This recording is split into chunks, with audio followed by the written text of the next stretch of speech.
Podcast League now. Starring the Casablanca Kid. He turns good taste into bad.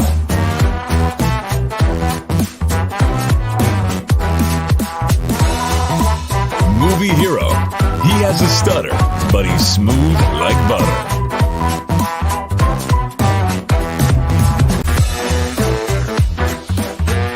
And Pez, with the ability to Pez.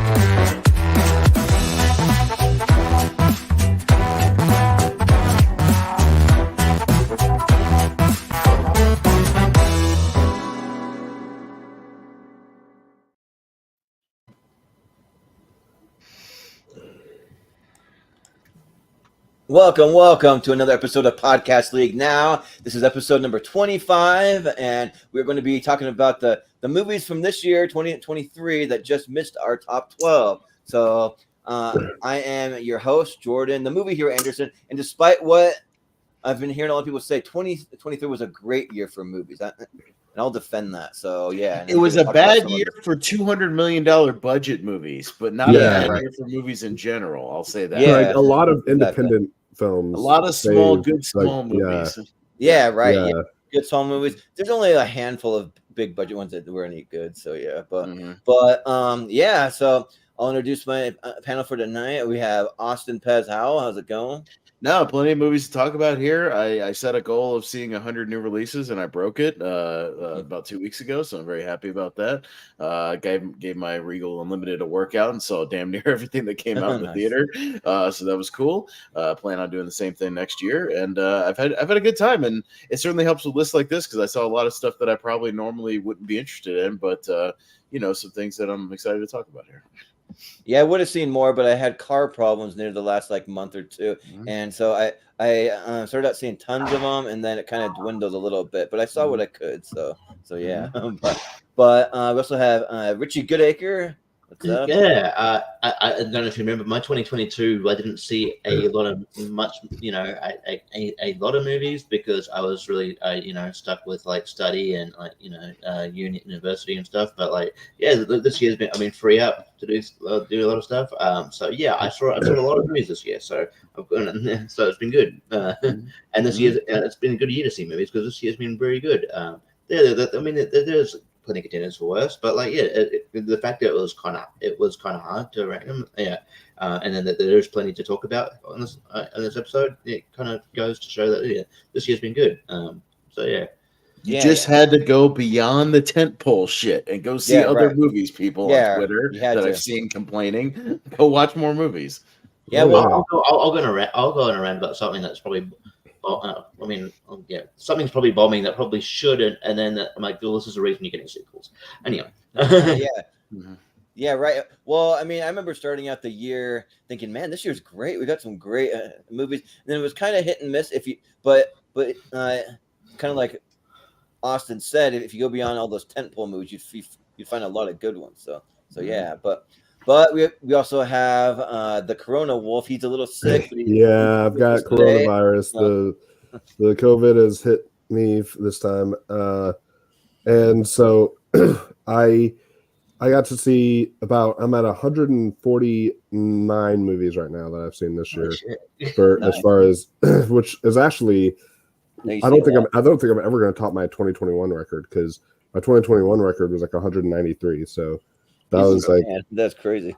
So that was when everything was closed and you had shit else to do other than watch movies. So that's what it is. Yeah, that's true. Maybe 75 to 80 for me, but yeah. So I've seen a lot of films. So I have definitely the substantial amount to say it's been a fantastic year in film, and especially when it comes to your Oscar season. Once that happened, and once all the kind of more award contender movies came out, it started to really show just how good this year is in films. Oh yeah.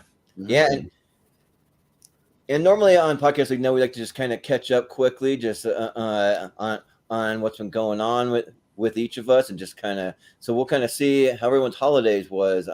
Austin, what did you do for Christmas? Did you get to see a lot of family, or did you get anything good, or what? Yeah, What did you no, do? I hung out with my family, my sister, my niece. My sister's daughter is turned 2 this year, so she's getting starting to get to that age where she can appreciate Christmas and not Yeah. just be oblivious and start figuring things out a little bit. And get their routines and whatnot. So we had a good time. She's exhausting though. Just reinforces my decision not to have children because I'm fine with that. Terrible twos. They're getting damn near everything. Yeah, no. I just got her some toy trucks and cars and stuff. She's really into like trucks and cars right now, like toys and things. So that was fun. No, I mean just some things for my PS5 and new luggage set. Adult gifts. It's like, hey, mom and dad, I need new luggage. That's what I need. My bags are wearing out. Can you give me new luggage? Like the things you get as an adult, where it's like, hey, I could really use a new vest for working my freezer job. Or can you get me a new vest? A new thermal vest. Stuff like that. So it's like all the things that you would hate when you were a kid and think are boring. Yeah, but now when you get to adult, you're like, yeah, I could really use a new jacket or something, Yeah.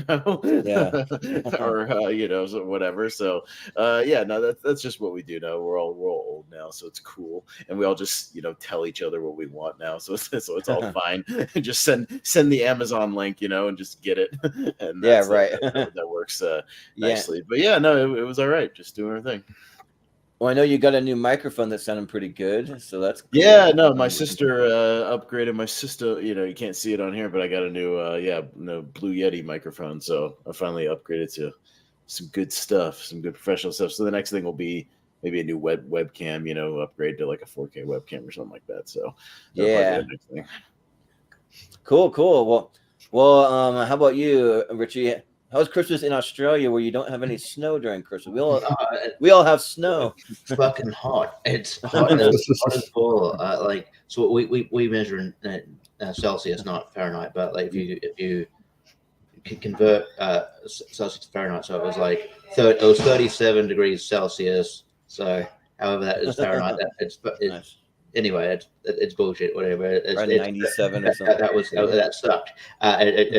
But yeah, Christmas was all right. I just went out with the family with my sister's house. That's about 100 degrees Fahrenheit, by the way. It's freaking hot. It's hot. Okay. Yeah. Very hot. Went out with my to my sister's house. Went to my sister's house and just chilled there. I've also got a nephew. He's about 2. He's exhausting as well. I got him I bought like a Paw Patrol thingy like 6 months ago at this this festival thing, and I was like, oh yeah, I'll give it to him sometime, but I just hadn't seen him, so I got it to him there. But and it just, if you press the button, it'll play the Paw Patrol theme. It'll play the Paw Patrol theme, and then but it doesn't stop unless you turn it off. And so I'm like, man, over and over. After about an hour, I was sick of hearing that song. And he's those kids too. He wanted to know how to turn it on, but he didn't want you to do it. I'm like, oh, you turn it on like this. And I turn it on. He's like, no, I don't want you to do it. I just want to. I'm like, I don't want to do it. Let me do it. Let me do it. Yeah. And then he's in that stage where nephew like that.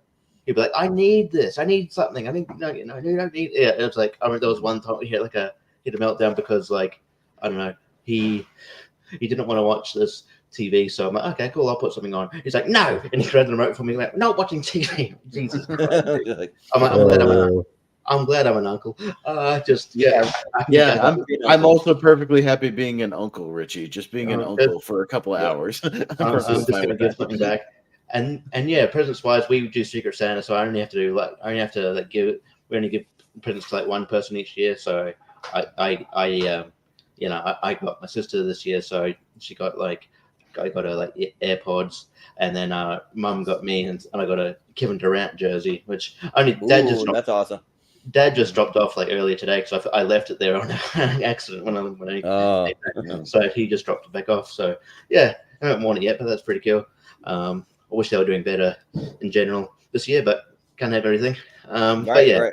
Now you're speaking Jordan's language with NBA talk. Yeah, the Kevin Durant jersey would be awesome because especially that Phoenix Suns one, because he's been playing for so many teams. It's so that's cool. So yeah, that was mine.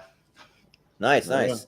Well, Wolf, how was your Christmas? Were you sick for Christmas, or how did it go? Well, luckily, I got sick the day after Christmas, but Oh, good. I could tell something was happening on Christmas night though, because my eyes were like burning while I was trying to watch a movie, and I was like, okay, this is like not normal.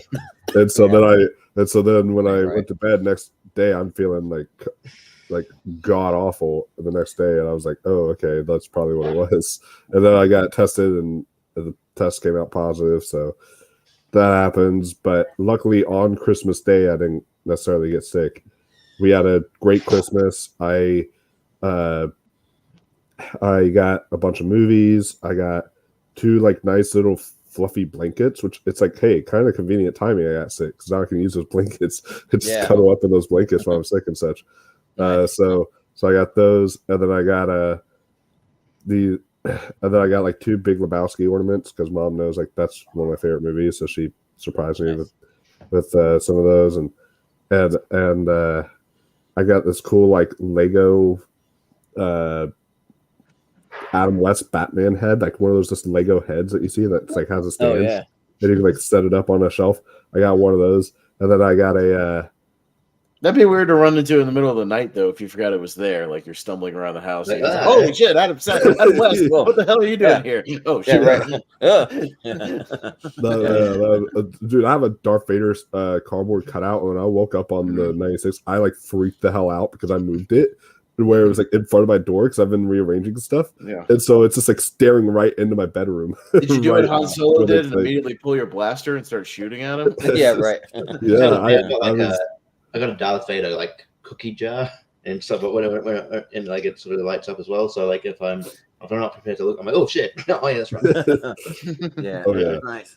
But then after that, I got to be Santa, and I was going around to people's houses and delivering gifts I bought for them and such. So that was pretty fun.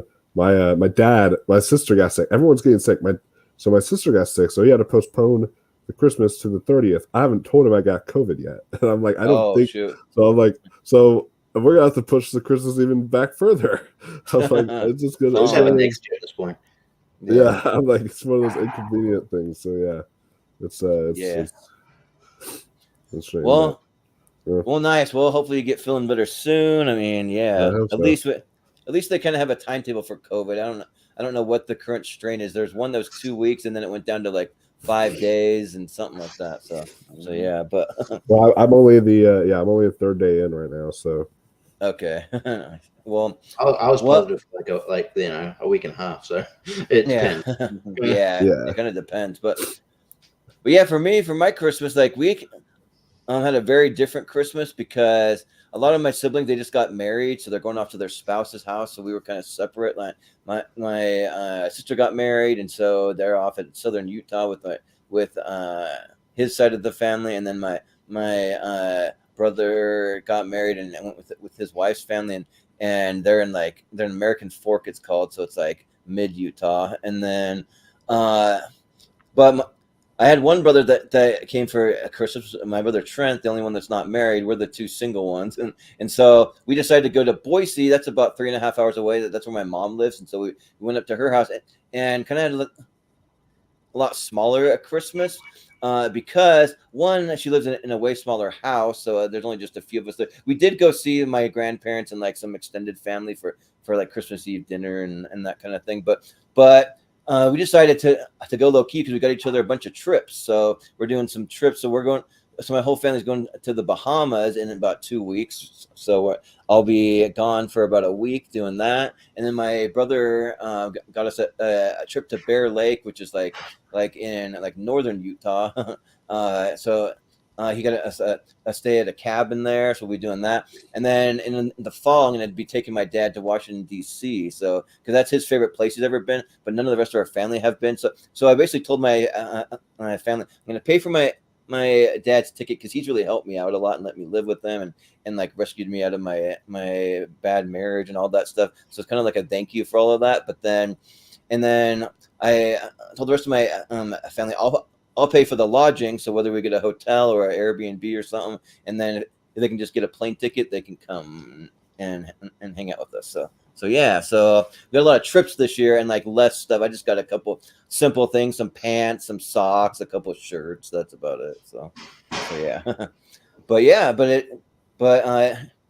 it's kind of nice because you can focus on more about the spirit of Christmas and giving and family togetherness and stuff, and not worry too much about too many gifts, So yeah, like, pretty stress free. We didn't have a lot of kids because all my siblings that had kids. I even had another brother, a third brother who lives right down the road, but they were doing because a lot of his wife's family has recently moved here, so they were all getting together and we're like, well, we'll let you do Christmas with them this year, but you owe us next year. Next year, everyone's got to come to Christmas at our place, and because it's like a trade off when you're married. One year you go to the spouse's house, next year then you go to the other spouse and you switch off. I think that's how it's supposed to work, So yeah, but it's fun, yeah. So I got some stuff to look forward to, but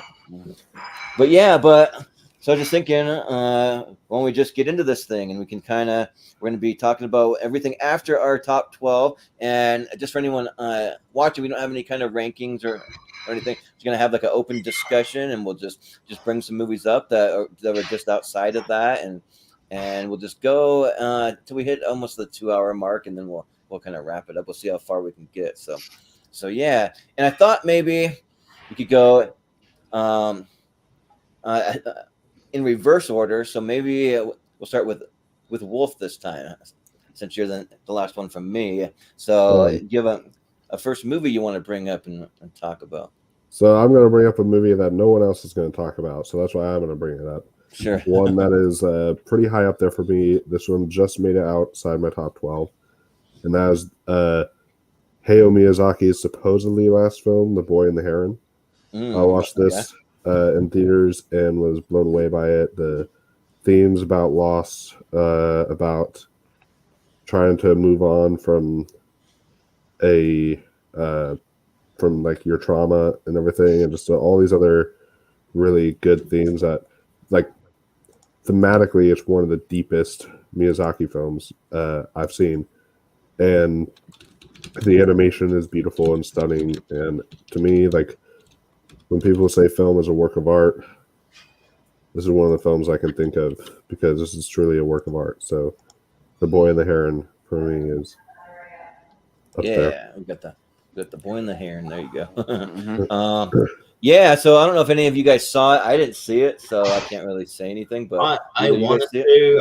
I almost did. I was very close to, but I think that like something came up. Like I was literally about to, and then there was something came up. But I'll probably see it when it comes on demand somewhere. I saw. It should be on Max because they have that deal with Studio Ghibli. We don't have Max here, but I'm sure I can yeah. Well, everybody knows I'm not a Studio Ghibli guy. I don't like talk crap about it. It's beautiful to look at and all that. It's just like not my thing personally. But I know it's doing well at the box office for Studio Ghibli movies. It's doing quite well, and all the people that like that stuff are definitely saying positive things about it. So yeah, and I definitely really want to see the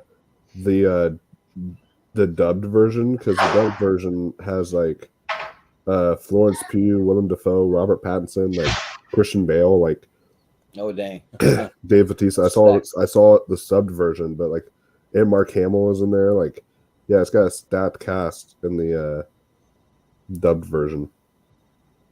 Yeah. Mm-hmm.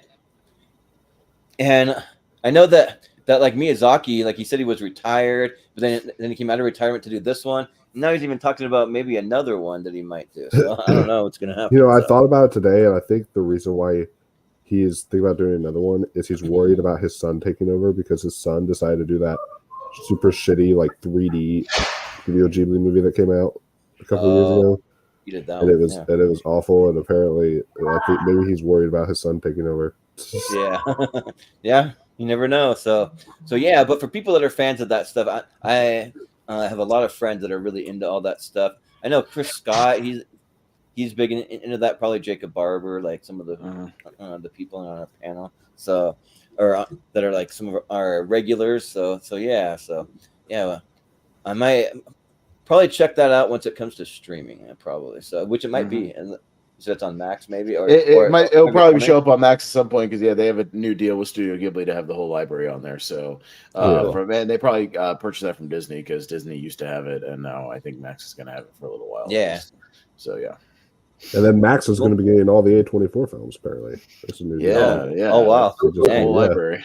So, A lot of the so they'll have Studio Ghibli and A24. They'll be like, a lot of the Studio Ghibli films in Australia get put on Netflix here, so I'll probably find it. Oh, okay. There you go. Okay. yeah. Nice. Well, we'll go over to Richie. You got. I just realized something too. I forgot that you're seeing Wonka because I realized that the Illumination short I was talking about off here with Austin is in front of my film that I'm about to bring up. Okay. Because I just recently watched a film and it's not doing very well, and people should go see it because it's a good movie. But people wondering about sequels. I'm going to bring up Migration. It's a great it's a great animation film. And it's sort of like Illumination's Rio. And it's got like a great voice cast. Camille Nanjiani, the main dudes. Yeah, Aquafina. I know. Yeah, right. Yeah, she's in everything. She was in every animated movie apparently now that's ever going to come out. Scuttlebutt did not make the short list, by the way, for best version. I kind of blocked that out. I didn't realize it was her, but yeah, she's not in it that long. For if I think it's the characters that she is, but yeah, but yeah, it says so it just these obviously about these ducks and the family is sort of sick, getting quite bored with life, and that they see these ducks sort of migrating like towards Jamaica, like hey, let's and they kind of convince the father duck, played by Camille, to go on an adventure to Jamaica, and then I guess as you'd say, hijinks happen. But it's pretty good. The visuals are great, and it's pretty. There's some like decent jokes here. Danny DeVito is one of the. It's like like the uncle, like the old, he's quite funny in it. But like it's not. It's I think it opened at the lowest Illumination opening they've ever had, which is yeah, cool, but I mean that sucks. But like, watch these films, and then you won't have to wonder why we're getting Despicable Me 4, which was just announced. And it's like you can't whinge about getting sequels all the time, and then not see these other films that are kind of I mean not original, like movies kind of borrow ideas from other stuff. It's Rio in a sense. But like it's not a sequel. It's not like a remake. So you can't like whinge about sequels and remakes when you don't see the original content that comes out. So that frustrates me. But I don't know. I think this sort of movie's going to get lost in the shuffle. I don't know if it's gonna. It might get nominated for animation, like come Oscars, but don't know if it will win necessarily. Doesn't Illumination always find a way to kind of sneak in there? I thought they did. Yeah, probably sneak in there. I would think that probably the front runners for them is probably Boy and the Heron or Across the Spider-Verse. Yeah. But I just think it's a movie worth seeing. Yeah, and Aquafina, she's going to be in 2 voice roles in 2024 and 2 in 2025. It's like, what are you doing? Yeah. So in 2024, she's got Kung Fu Panda, and she has. She is in Kung Fu Panda 4. That was cool, by the way. Yeah. Which If like Ryan Reynolds movie with like Steve Carell doing the voice, and then she has 2 movies in 2025, which I don't know what they are. One's called Wildwood, and the other one's called Grand Death Lotto. I don't know, but okay, yeah. I mean, and I know what I'm talking about like the Kung Fu Panda 4 looks cool. I almost like to think like Kung Fu Panda is sort of like it's almost like the closest thing we've got to Crash Bandicoot on the small screen so far. Oh no, the big screen so far. I feel like the villains are kind of like Crash Bandicoot-esque. Hey, with the success of Super Mario Brothers and what probably will be the success of Zelda when they do a Zelda movie, I don't know why Sony is not jumping all over, doing Crash Bandicoot or Spyro in the movies. Like you need to. Those are your 2 biggest characters. You have to. Yeah. You need to get that going.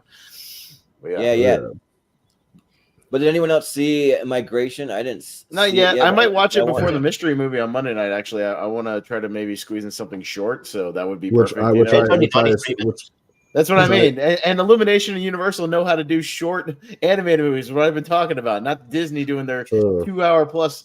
It was so refreshing seeing Super Mario Bros. Be like an and hour, 90 and minutes. It's like a tight 90 minutes. Yeah, it's great. That's exactly what it should be.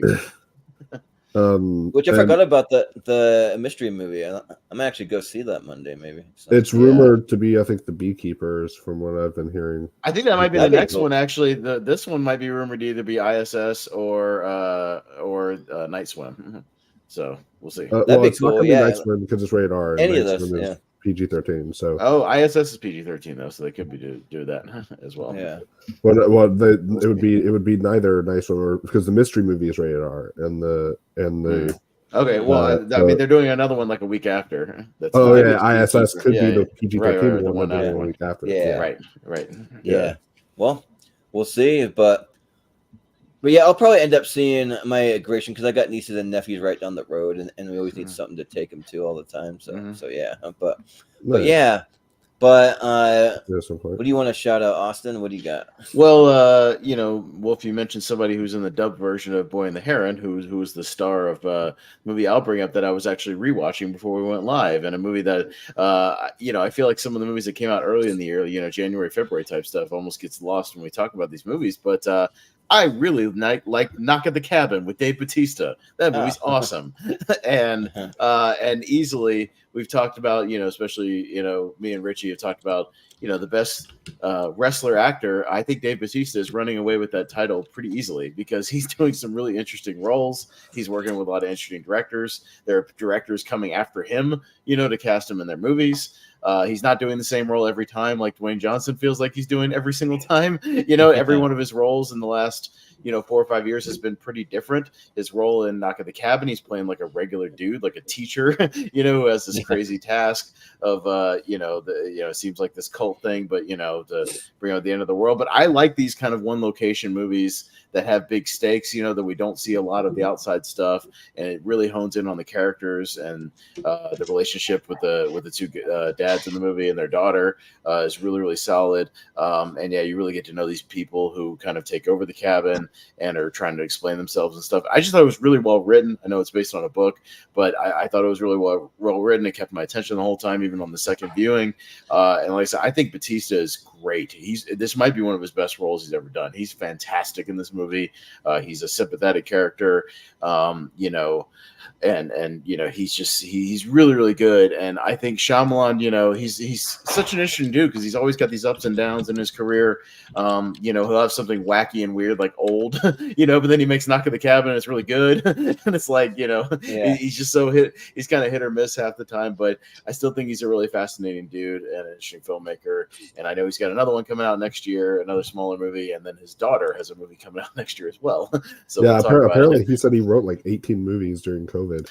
Oh yeah, I'm sure. But I don't mind him doing these. Again, he's been doing these low budget, like not these crazy big these $10-20 million movies that they don't have to be, $1 billion movies to be successful. They can be pretty good. And but again, I like how kind of low key this movie, and I like that stuff. These like condensed little movies, and I thought it had great tension and a great kind of mythos about it, about where these guys are getting their visions from stuff. And just another one of those early movies that I feel kind of got forgotten about, but I haven't forgotten about it. So I'm going to mention Knock at the Cabin, which just missed my 12. Well, and also Wolfman, you were great in the movie as Rupert Grint in there, like oh yeah, right? like doppelganger. Yeah, right. Yeah. Sure. Who, by the way, if you haven't seen the show yet, he's in another M. Night Shyamalan project called Servant. It's on Apple TV Plus. Yeah, that's actually really, really good. So check that one out. That's an M. Night Shyamalan TV series he did. Yeah. So. Yeah, that's cool. And let me actually. But what do you guys think? Will I switch up the banner? Do you guys see Knock at the Cabin? What were your thoughts? I'll abstain. I did see it. Ooh, I like it.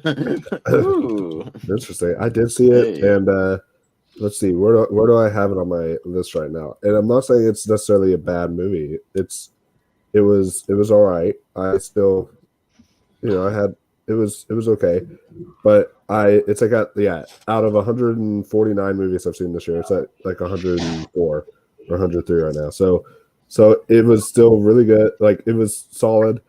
and I will say that the performances were fantastic. I thought Dave Bautista proved himself to be the best wrestler turned actor ever. Like, there's no debate now. I know that like Dwayne Johnson's going to be in the A24 movie or something, but about Mark Kerr. Yeah. But no, I don't think he could top Dave Bautista. And of course, I was great in the movie. Yeah. Jonathan Groff. This is where a lot of y'all were kind of introduced to Jonathan Groff. Right. Yeah. Was in Knock at the Cabin.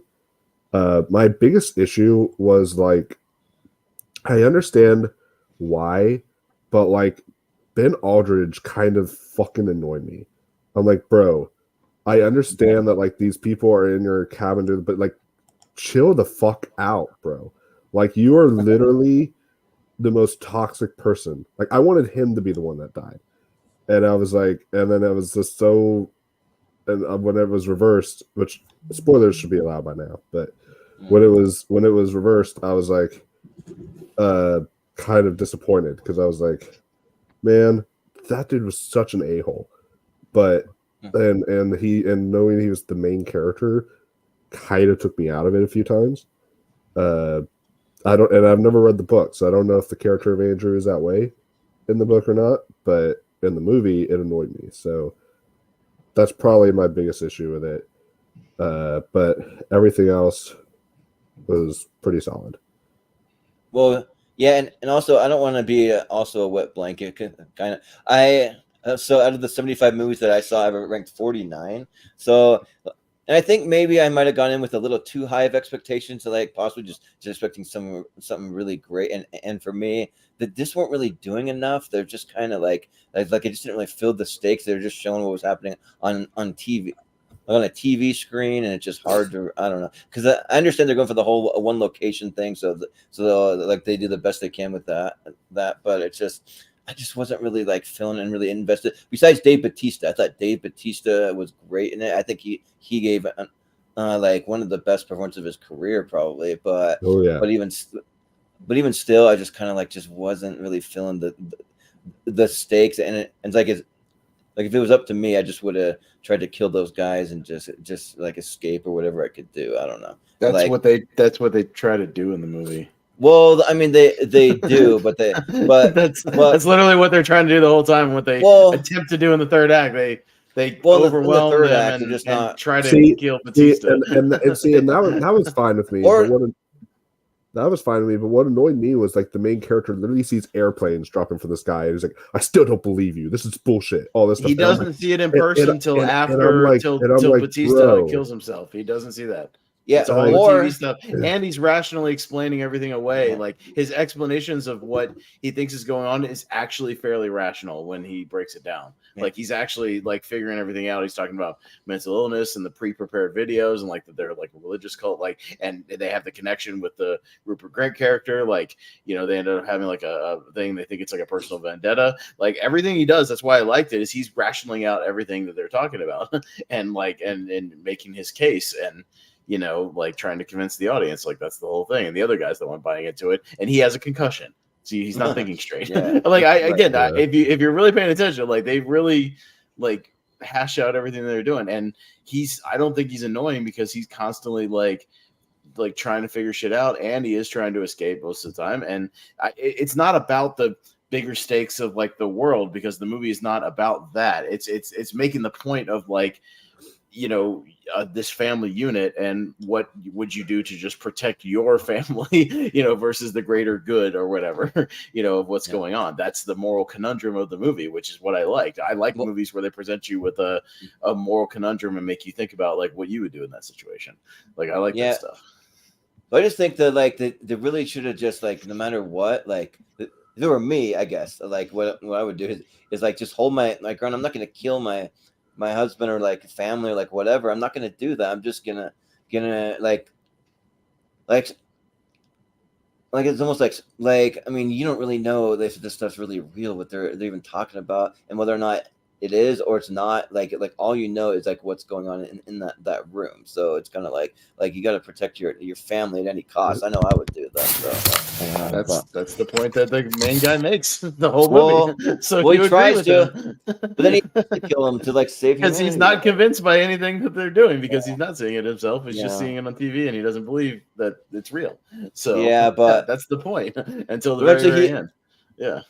but eventually he does believe it, like to a point, So he just does what he thinks he needs to do. I don't know. So, but anyways, the movie's good. I mean, it's just kind of like compared to what I saw. I didn't see a lot of bad movies, so I kind of have some like.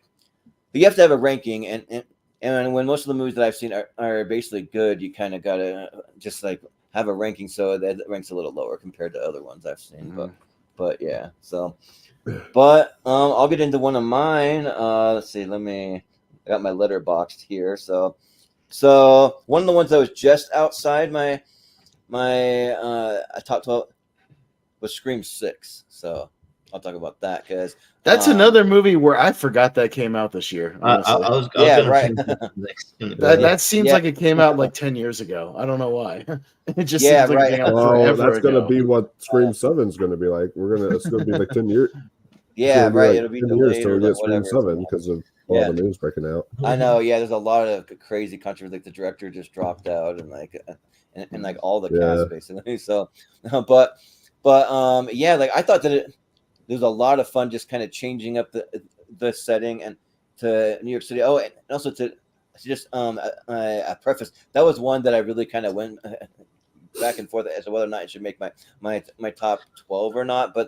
But I just think that I had a couple little nitpicky things about how many times people got stabbed and they survived, and like like some of those things like that didn't add up. But I mean, beyond that, Gail like, should have died. Yeah, homeboy that gets stabbed like 30 times point blank in the lungs. You're dead, brother. Sorry. Yeah, right. Yeah. That dude at the end he gets stabbed. General Ortega stabs him in the fucking mouth. In the mouth. And he still goes. Or which one of the chicks got stabbed like in the guts multiple times and it just has a little band-aid and a day later is just walking around with a band-aid on like, the train, the subway. In the train, they like bandaged her up and she was fine or whatever. She's perfectly fine, just walking around at the end of the movie. But for me, I just really like the whole New York setting. I thought that was really cool, and like some of the things that they were doing were like the killer, like each time like wore different masks from like a different iteration of the ghost face. You can see some that are more worn and some that are less worn, and like I just like all of that. I really like Jenna Ortega in it. I don't know if the other girl from In the Heights really like should have been the lead maybe, but I mean she's all right. But like yeah, I like it for something different, and I'm a huge Scream fan, so to kind of just do something unique like that. And they kind of set it up to be like a whole thing where like that cast was going to be like the next. I forget what they call it, the something for the something. Final, I don't know. But yeah. You can't set it up and then for it, so you can't like Holly set it up and then just get fired because you're triggered that someone has a different belief than you. Right. Yeah, so then everyone gets fired or they leave. So now like who knows what's going to happen with Scream? I think I don't know. Like I don't really know what they should do. I feel like maybe look to people who have been in this franchise before, but I don't even know what they're about trying to do. So it's just kind of interesting, but for that movie overall, like I really like it. Like overall, I'll have to do an overall ranking, but it might be like my third favorite Scream movie out of all of them. So that'll be my honorable or my first honorable mention. So yeah, I was gonna bring it up. Change the banner. The banner still says. Yeah, sorry, I was talking. So.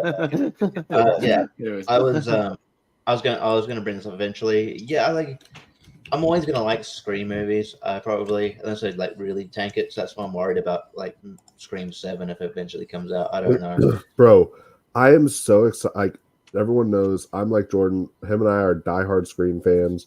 We are like Richie too, I think. Yeah, all of us I think are. We've all. Yeah, no, I'm not a diehard Scream fan. Okay. Yeah. We've all growing up with Scream. Scream is what made me fall in love with horror. It's had such an impact on my life. Same. Yet, with me saying that, I've literally lost all enthusiasm for Scream 7. Hearing all the news about it, I am like a diehard Scream fan, and I've lost all enthusiasm. I think this is a perfect time once to kind of give the franchise a little bit of a break. Honestly, I think they could put it to bed just for a little while, let it sit for a minute, and then come back with something later. Like really come, get some good ideas going. I kind of feel like this one was rushed a little bit. I'm not as high on Scream 5 and 6 as everybody else kind of seems to be. I feel like same kind of problems, with the brutality and everybody just kind of walking around like it's nothing. I think they've kind of lost some of the fun aspects of the earlier ones that I think has kind of been lost in this. They're trying to do all this crazy continuity and tie it back into the old ones. I like some of the ideas, but I also feel like the setting didn't make much of a difference in this movie. I don't think they used the New York setting that much realistically in the movie other than the subway. Like, I feel like it's going to be we're going to look at this movie 10 years from now and go, yeah, was that kind of the Jason Takes Manhattan of the Scream movies that like they made a big deal about it being in New York and all we did was have one subway sequence and like something be in an apartment building, you use the convenience store. That could have been any convenience store in America. Like, it's not like a specific other than it being like a bodega. It's just, I don't know. Like, I feel like they could, if you're gonna do it, like, and make a big deal about it, like, really do it, dude. Have Ghostface chasing him on the damn Brooklyn Bridge, having him run around the Empire State. Like, do something with that if you're gonna do it. They do sort of like a museum thing, but at the same time, you could do that anywhere. You could do that anywhere. That doesn't have to be in New York. Yeah. But just because I don't know, New York's kind of known for museums. I don't know. Like I did. Yeah, I sort of agree. They didn't really do enough to justify that exists. The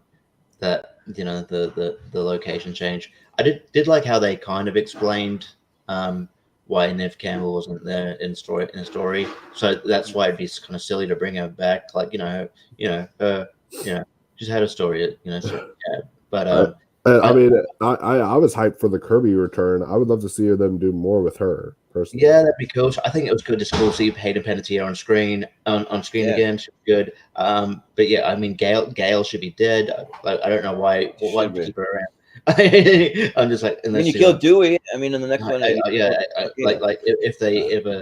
if they get this back on track and maybe the cast can't, at some point, Gail's dead. She's dead and she's gone. She's gone.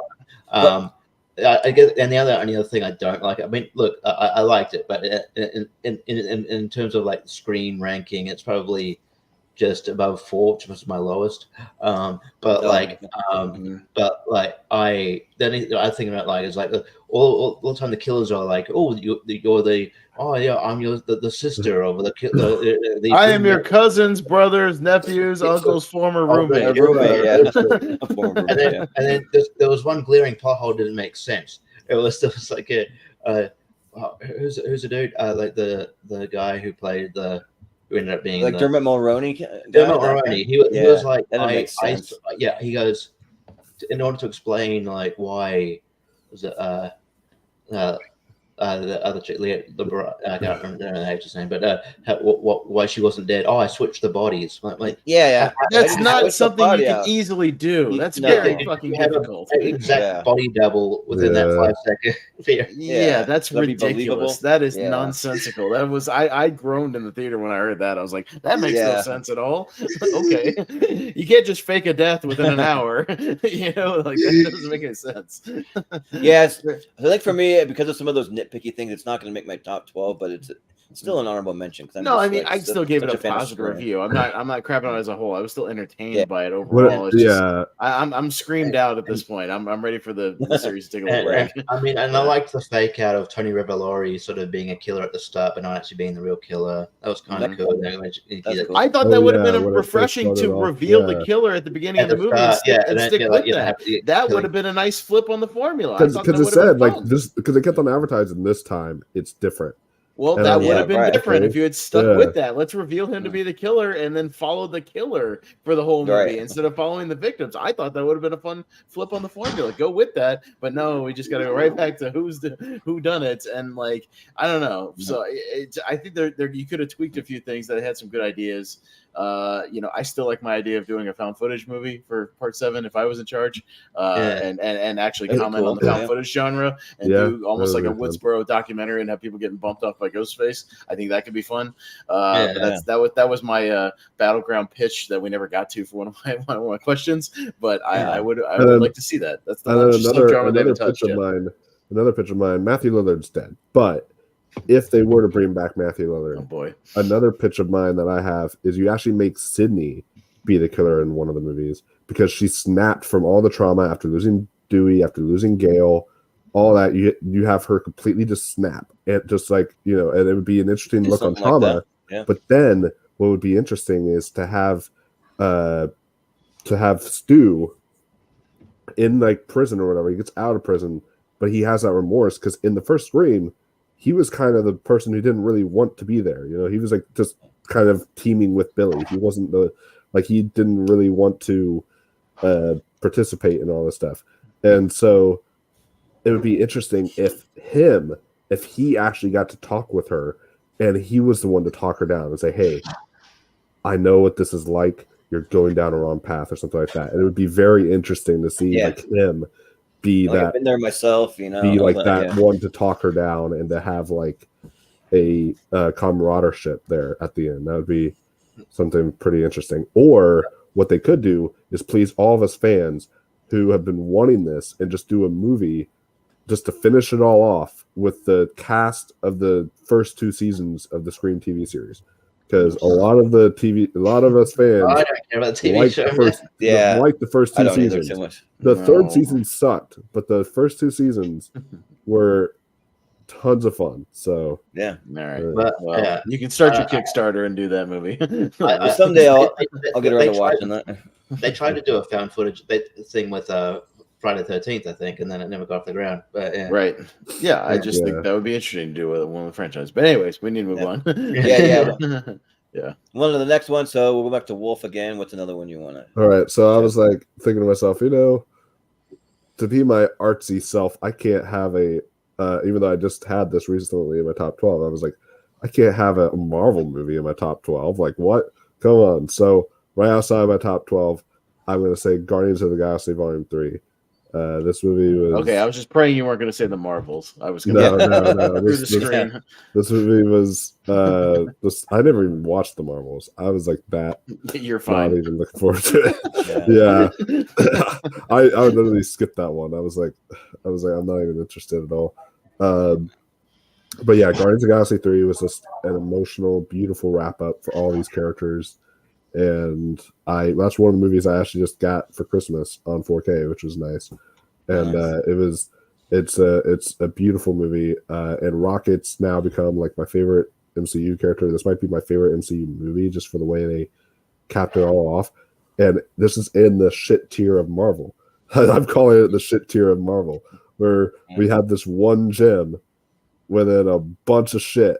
So it's like, it's very interesting. But yeah, I absolutely loved Guardians of the Galaxy. Well, for me, I'm going to abstain because it might be on another list. I will abstain as well. So, Austin, what are you going to say? Yeah. I mean, this is like kind of an 8 out of 10 territory. So, not really quite honorable mention territory, be like right outside of like a top 20 or something. But yeah, I did like Guardians of the Galaxy 3. Again, that was one of the bright spots of the MCU in the last, 10 movies or so of the MCU that I've not really been a fan of.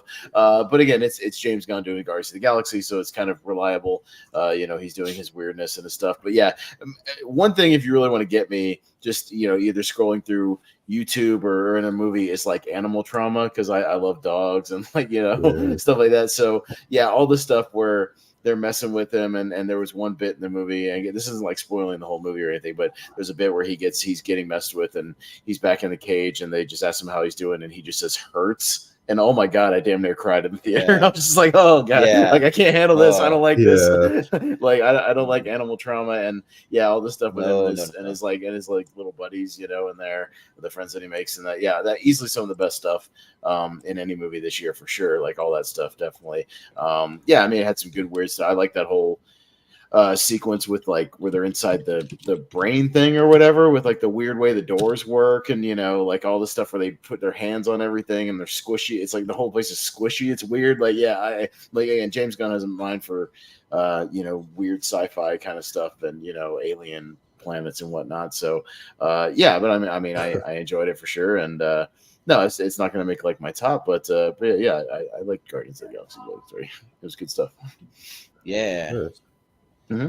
Cool. Well, we'll just keep that one short since we'll talk maybe more about that movie later on another episode. But we'll go to Richie. What else you want to shout out? I'll bring up a movie that made me care about something. I mean, not enough to make me play it or anything, but made me care about the lore of something I've never given a fuck about, and it was more entertaining than it needed right to be because the trailers looked awful. I'm gonna bring up Dungeons and Dragons. I thought this was a lot of fun. I liked this movie a lot. I thought the chemistry between the cast was great. Hugh Grant is having a great renaissance of his career where he just doesn't give a fuck anymore, and he's just having fun. And yeah, he's a great villain in this movie. Chris Pine has got great comedic timing. He's having a lot of fun. I know I rag on Michelle Rodriguez, but she's well cast in this movie. Her character reminded me of almost like Drax in like Guardians of the Galaxy, and like the blunt way she puts things and shit sometimes in that movie. Like the way she just phrases things and whatnot. Yeah. We can get the spoilers for Target, but like the only thing that was sort of weird, because I guess it was like that weird cameo from Bradley Cooper. It's a bit strange, but the comedy works, the action works. Maybe if I had to criticize it a little tiny bit, is it's a bit overly long, but you could say that about a lot of movies in this day and age. But it's very entertaining, and I was going into it with the lowest expectations because I didn't like the trailers, and it coming off like we already had a Dungeons and Dragons movie back in the day, and it was terrible. So yeah, but I needn't be made me so worried because it is directed by the guys who did Game Night, who's and Game Night's really good. So yeah, I'll bring up Dungeons and Dragons. I think it's just a case of it came out too early, maybe, and then there was too many bangers came out afterwards that I liked a bit more. But yeah, I'll bring up Dungeons and Dragons on along with you. Mm-hmm. Yeah, I mean, I liked it, but I didn't I don't know. I just barely liked it, kind of. But I mean, it was a big surprise. As far as I thought that the trailers looked god awful. I thought they looked terrible. I'm just like, what is this? This looks really stupid. And then I saw it. I actually went to go see it opening weekend because the reviews were doing all right. They're pretty decent, and so I saw it and I had fun with it, especially the Michelle Rodriguez character. That was my favorite character in the movie. I really liked her a lot, and then Chris Pine, he was pretty good, and I had fun with it, and I just think that I'm a big board game person. I love having game nights and getting groups together for that. The thing is, though, people would try to get me to play Dungeons and Dragons, and I tried playing it multiple times. We just couldn't get into it. We'd try to play it, and the game just goes off on a weird tangent, and it's just it doesn't even feel like a real board game. Did you play it with the board or without?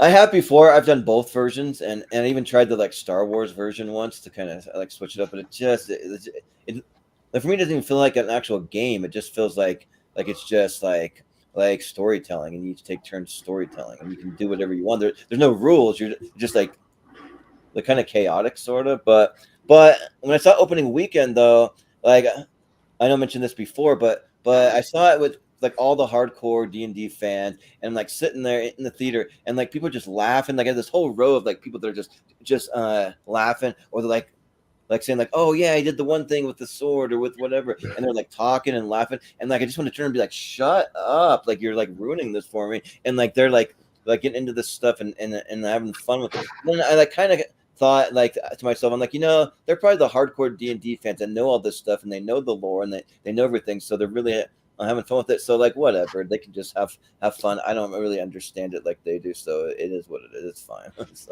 so yeah, but the movie ranks a little lower for me. I think I had it ranked.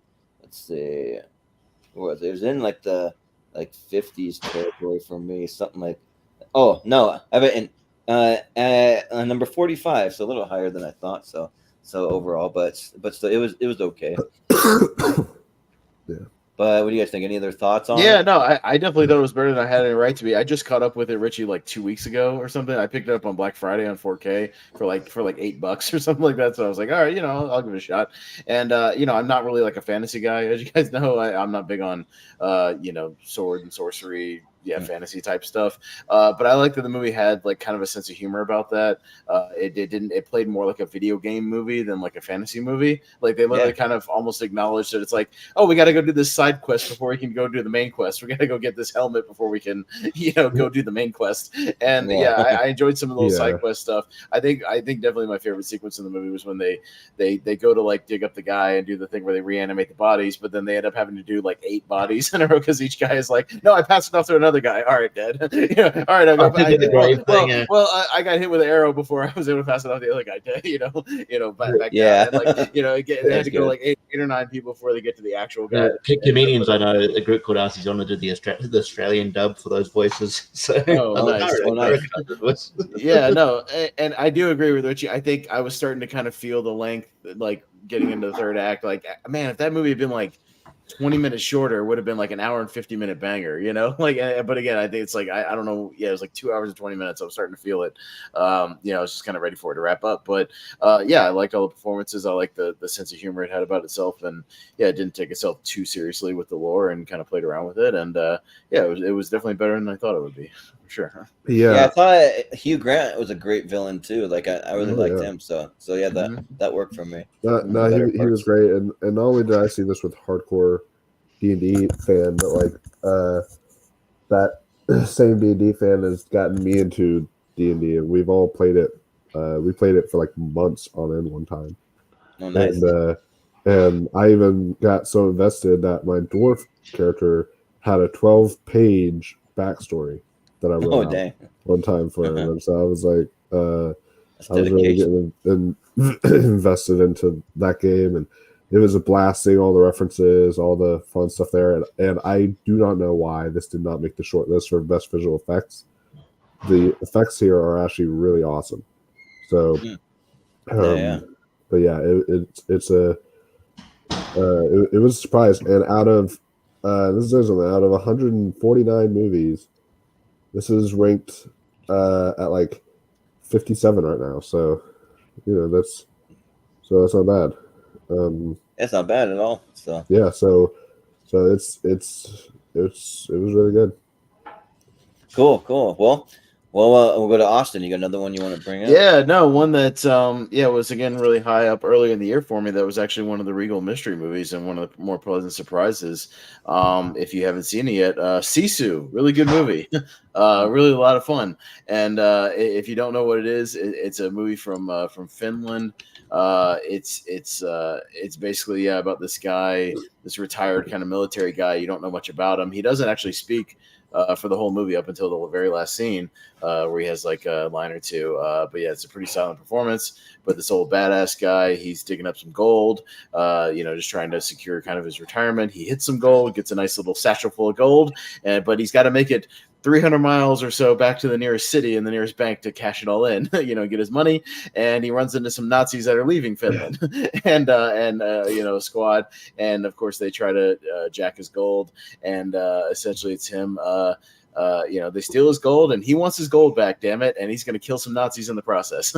And you find out he's kind of this retired one-man death squad that they call the Immortal because he just won't die.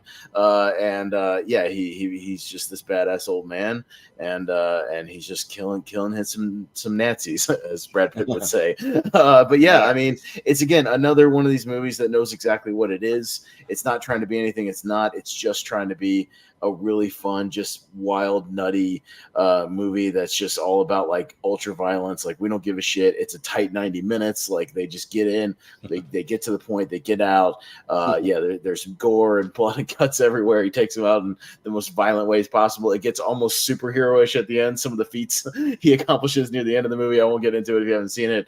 It's wild, but at the same time, you're just kind of along for the ride and having a good time. And yeah, if you just want to see a really crazy action movie sort of a John Wick meets Rambo meets, old man something or the other, you know what I mean? Just kind of a thing, like Meets Inglourious Bastard sort of thing. I definitely recommend it, and recommend you go back and check it out. I think it's popped up I think it's on like Stars or something right now, but it's available for VOD. You can check it out. But yeah, Sisu, it's a lot of fun.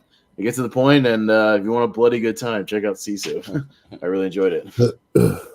Man, I knew I forgot something. Like I forgot to watch Sisu, and I need to freaking watch it. I have the Blu-ray, and it's on my Vudu, so yeah, you should check it out, Jordan. It's great. Yeah, I totally forgot. Even when I was prepping for this, I wish I would have watched Sisu versus a couple other ones I watched that I didn't like that much. Yeah, but, that's fine.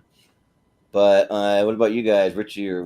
Yeah, I've seen Sisu. It's fun. It's got it's great. Yeah, I probably would have brought it up at some point, hopefully. Yeah, but yeah, it's I don't really have much more to add. It is what it is. It's just you kind of almost Glorious Bastards meets John Wick, but like in a more in a gory sense. But yeah, it's fucking it's a great small film that I think again, that's probably what this podcast for. Just needs more attention to it. But yeah, it's fun, and I'm glad. Like I'm guessing as we get to the next year, we might see a bunch of these more pop up. And now that because eventually towards next year, well, you won't see like a big movies because because the actors and writers strike halted the movie. Yeah, you're gonna see more of these like foreign films popping up, getting more wide releases. around the United States and whatnot. Yeah, for sure. So yeah, I recommend like giving them a shot because there's some of the like because a lot of them are like hidden like on Netflix or Amazon, like no good promoted, but like some of these like foreign films, like especially like horror or action, they get really nutty. So I've got 2 foreign films in my top 12. I won't say what they are, and I have another foreign film I might bring up on this show that was a nice surprise in theaters. So okay. Well, actually, technically 3. I'm sorry, I looked at my list. No, I have 3 foreign films on my top 12. So yeah, oh wow, don't ignore the foreign films. You can have. Yeah, there can be some good stuff there if you're willing to. I watch subtitles anyways with English movies. So I did too. I don't give a shit about watching subtitles for that. I watch them when I'm watching Netflix. I put on subtitles. So yeah, that don't bother me at all. Yeah, right. But yeah, I saw Sisu, and I would say I liked it a little less than you guys. I still enjoyed it overall, but like Austin talked about. With animal cruelty, this is a little bit of a spoiler alert, but when the horse steps on the mine, that kind of got me a little bit. Like I was like, okay, that was a little too far. Like I understand killing horses in movies and stuff, but like I don't know, I felt I was a little too sick to be sick. Just the way I looked at it, but it was but overall, yeah, it was a fun time, and I had a good thing I didn't watch it with my mom, because I was going to watch it with my mom, and she's even more of an animal lover than I am. So I was like, she would have walked out straight up. It's like not for the faint of heart. Oh yeah. So, but no, it was a fun time. I think it was like a little like. See, what I was kind of confused with is from the beginning, it doesn't set that ridiculous tone, unlike John Wick. Like the new John Wick sets the ridiculous tone from the very first frame. But whenever you get to Sisu, it actually feels a little bit more grounded and such. And until you get to a certain scene, then it gets wacky. I'm not going to spoil it. Then it gets wacky. Yeah. And so I felt like that was just kind of out of nowhere. I was like, this was like kind of more grounded and grittier, and now you're just being this completely unbelievable superhero movie at this rate. So, like, if they would have established that tone from the beginning, I think I would have been a little bit more on board with it. But that was just like a slight issue I had with it. But overall, it was still solid. I had it at 95 on my ranking list. So yeah.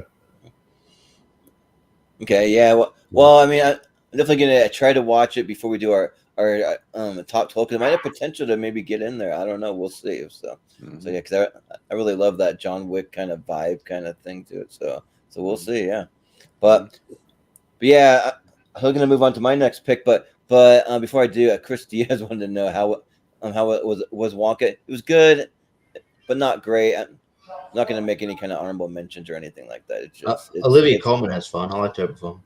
Yeah, she's good. Oh, I didn't even know Olivia Colman was in it. No, she plays the landlord. She's fun. It's a very. Yeah. That's true. Oh, that's right. Yeah. That's freaking Olivia Colman. You almost don't recognize her. Yeah, but and then I liked what's her name from The Shape of Water that plays his mom. I thought Sally Hawkins. Yeah, Sally Hawkins.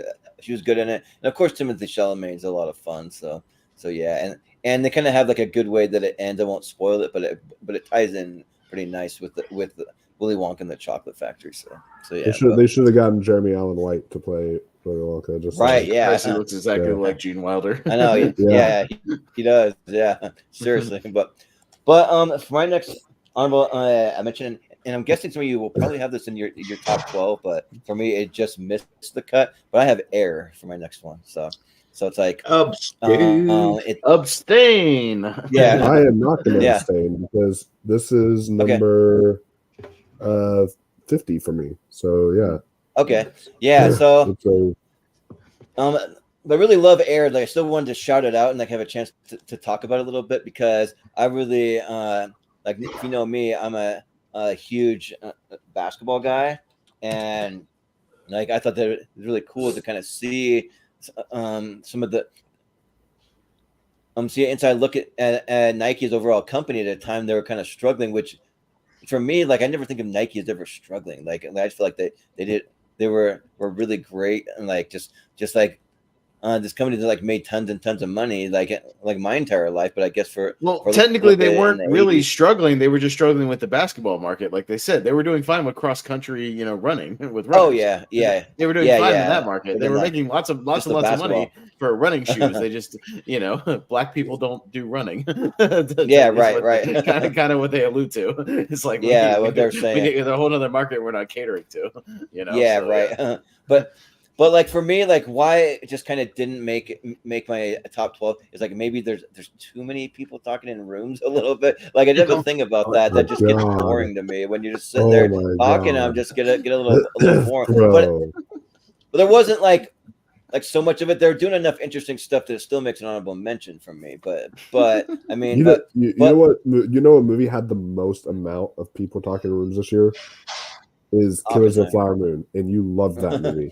That has the most amount of people sitting in rooms talking, and it's the longest goddamn movie of this year. Yeah, you like I don't know, like they're doing a little more. I feel like, but I don't know, but like it just depends. Like, but I really love these kind of inside looks at like all these companies. Just give me all the company movies. I think like maybe a Coke versus Pepsi might be a big one that might come soon, maybe, but like the Nike one, there might be another one if you can. I think you could do a movie about like Nintendo versus Sega in like the early '90s. That would be fun. Oh yeah, something like that. Could do that. I mean, the video game wars of the '90s, I think could be something. Yeah, Coke versus Pepsi.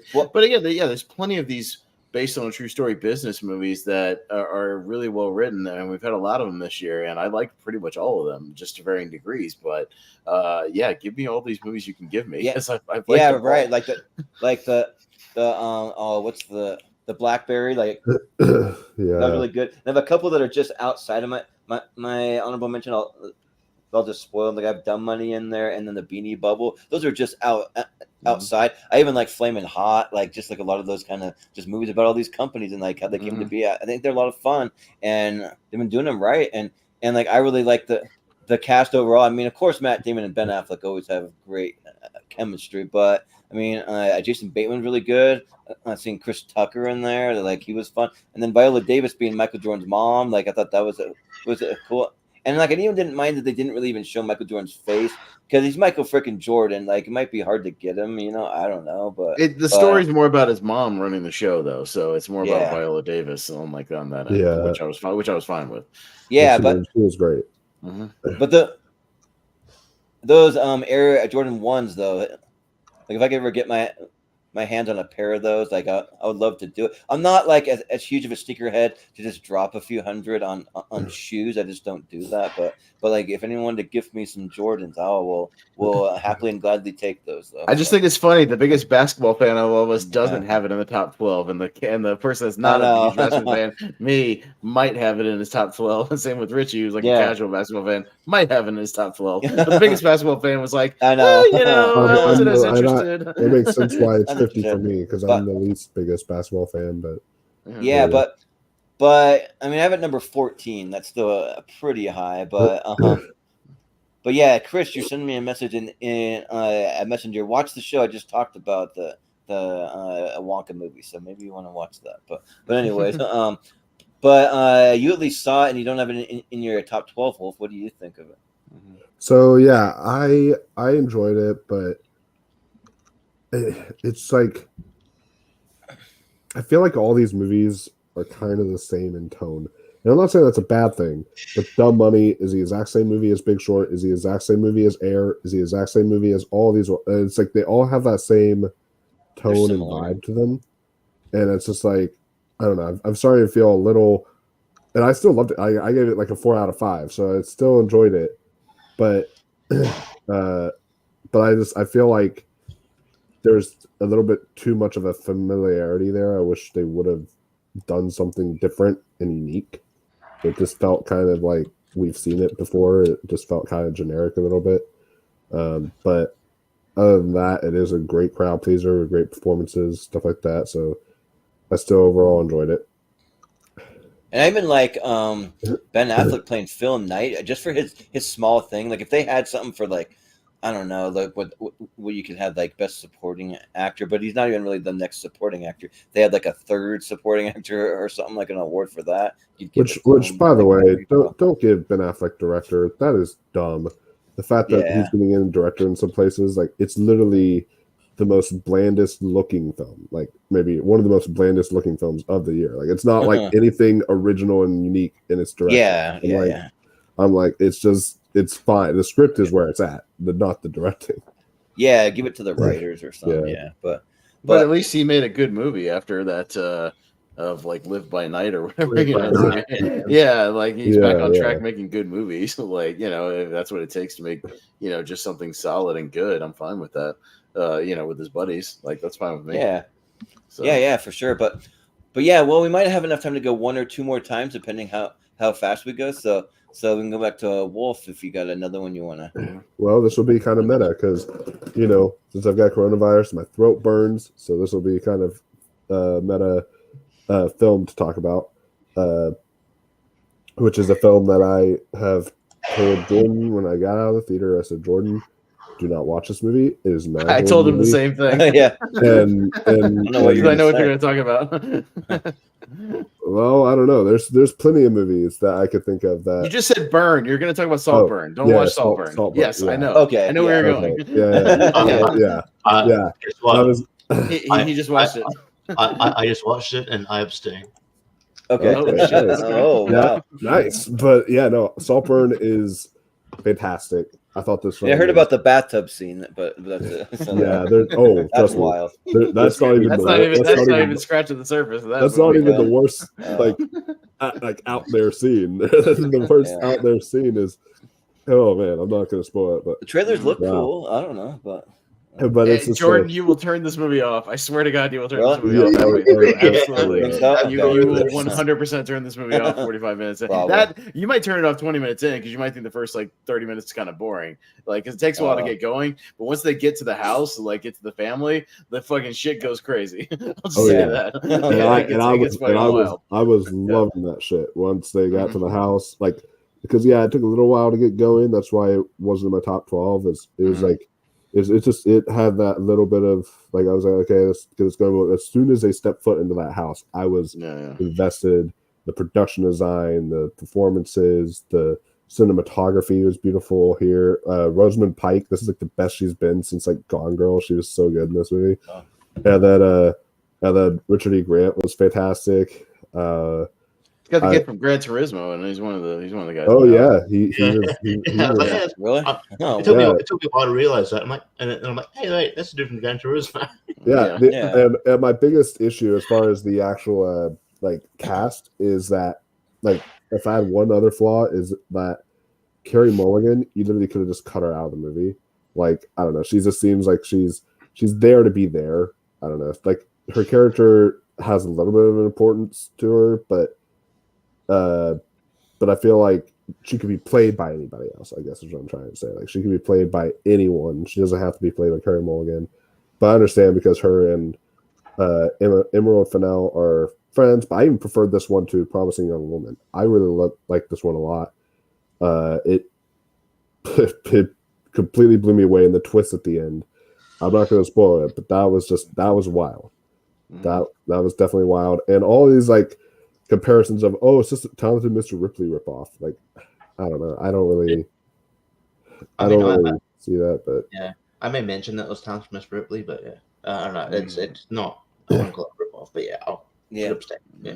Well, I mean, I feel like I almost just kind of want to see it just to see if you dare, Jordan. There's certain movies that surprise me sometimes. I'm just saying it. Yeah, Wolf. I went into it blind. I saw it like I think like 2 or 3 weeks ago, whatever it was. It was right as I was about to leave theaters. I saw it before I saw something else. I was doing like a little Regal marathon, and I didn't know much about it. I just knew it was very Kyoga, and there was some weird stuff with the family. That's all I knew. That's the depth of what I knew. And once they get to the house, it is a series of again, I won't spoil specifics, but it is a series of one WTF moment after another. Pretty much scene for scene of just like there were audible gasps in my theater of the 20 or so people that were in the theater. Just oh my god, and just I like off the wall stuff, but maybe there might be too off the wall. I don't know. I'm just saying the stuff. I can't get into it. I can't spoil it, but yeah. Can I give him key words and he won't be able to piece together? Sure. Yeah. All right. Period blood. There you go. Oh, okay. Yeah. All right. Grave. I'll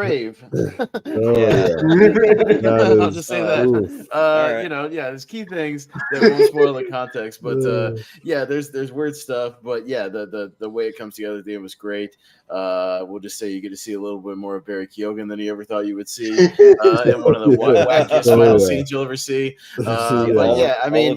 It's in sort of that 20s, out of my rankings of territory. Yeah, because I did think the first 20 or 25 minutes was kind of slow. I was struggling to figure out like what it was about, what was really going on, really getting into it. But yeah, once they get to the house, and it really starts getting wacky and crazy, and weird. I was down for the weird ride. I'll just say that.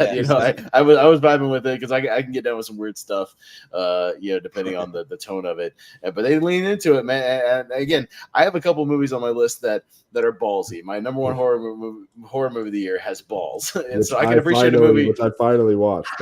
I can appreciate a movie that is ballsy, that goes for some shit, that goes for the reactions, that isn't afraid to hold back, and so I could at least appreciate Saltburn in that aspect for sure. Yeah, definitely. But Jordan, I would almost bet like $5 that you will turn this movie off 45 minutes into the movie. I'm just saying. It's on Prime Video. It kind of intrigues me. Like what it's on what Prime. Are these WTF moments? Prime.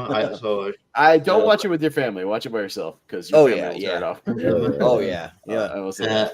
There's a middle of the dance. Turn off John Wick, so no. A dance, dance sequence. It's great. Yeah.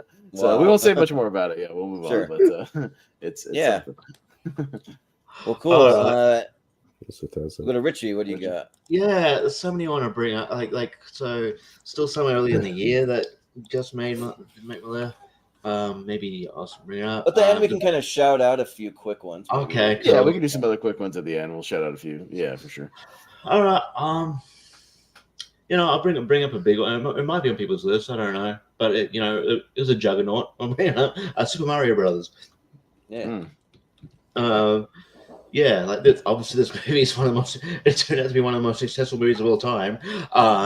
We're going out. The latest word is that that people are they're pitching the studios of Super Smash Brothers, like at the end of like like a like Avengers, That would be sick. Super Smash Brothers, man. So make it a shared universe, and then at the end, No, they'll come they're already together. definitely Super talking about Smash. doing a Zelda movie from the same studio, which makes sense. That's the other big, Yeah. Nintendo So property they need maybe to- I think they were talking about earlier as well, like doing a Donkey Kong spin-off. Well, they also teased a Yoshi movie at the end of Yoshi at the end, yeah. Mhm. Yeah, unless it's just being a sequel. So but but I wouldn't mind that. Yoshi Island, that'd be cool. But yeah, like I know I obviously had.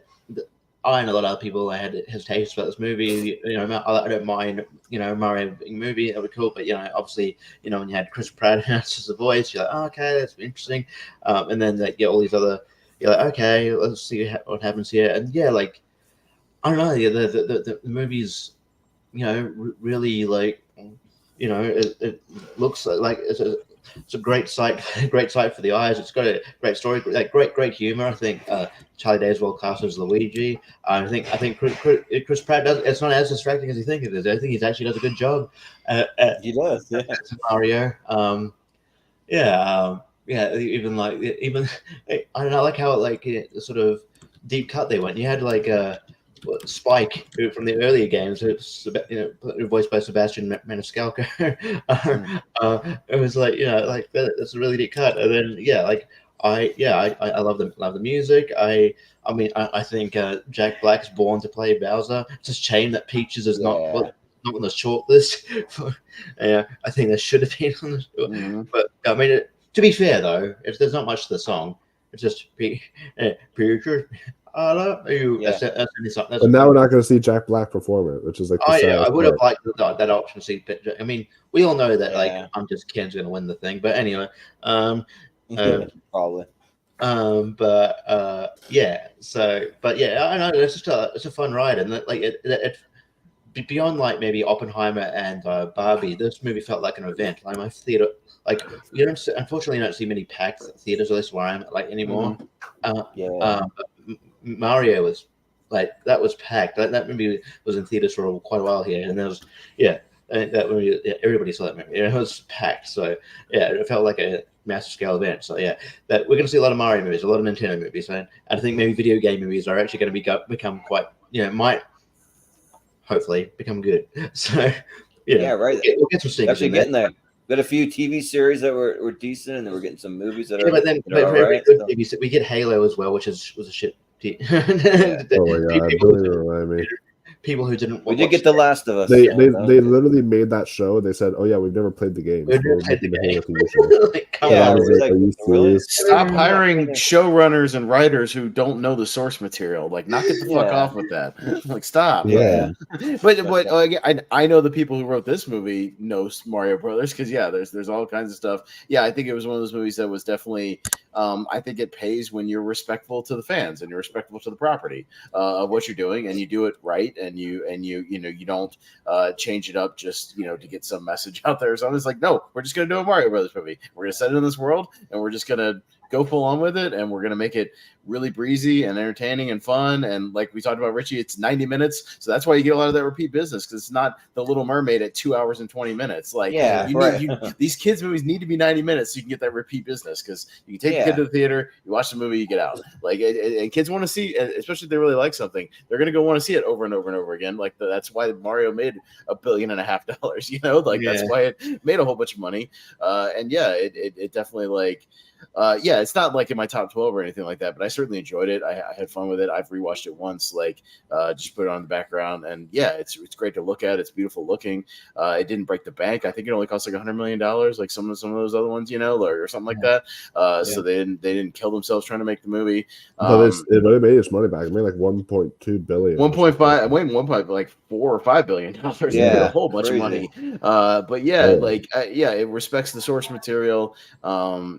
I just thought it was it sets up the worlds nicely. All the voice casting was pretty good. Other than like Fred Armisen was weird. I thought a little bit, but he wasn't in the Who movie did he that play much. again? Like, I forgot. He played Daddy Kong or whatever, the Donkey Kong's dad. Yeah. He was a little odd, and even Donkey Kong himself, I pictured like somebody with a deeper voice, kind of. Oh yeah, he played like Cranky Donkey Kong. Yeah, that's what it was. Yeah, having Donkey Kong just doing the stuff, was weird. I thought you could get. But I will say though that I love the dynamic between Donkey Kong and Mario. They're like, I hate you, and like while they're like getting ready to fight, and then the whole Mario Kart when it busted out in the Mario Kart stuff made me want a whole Mario Kart movie. Like I could see a whole movie doing that. I also love that like it knew that like obviously a lot of families are going to see it, so it had some family jokes that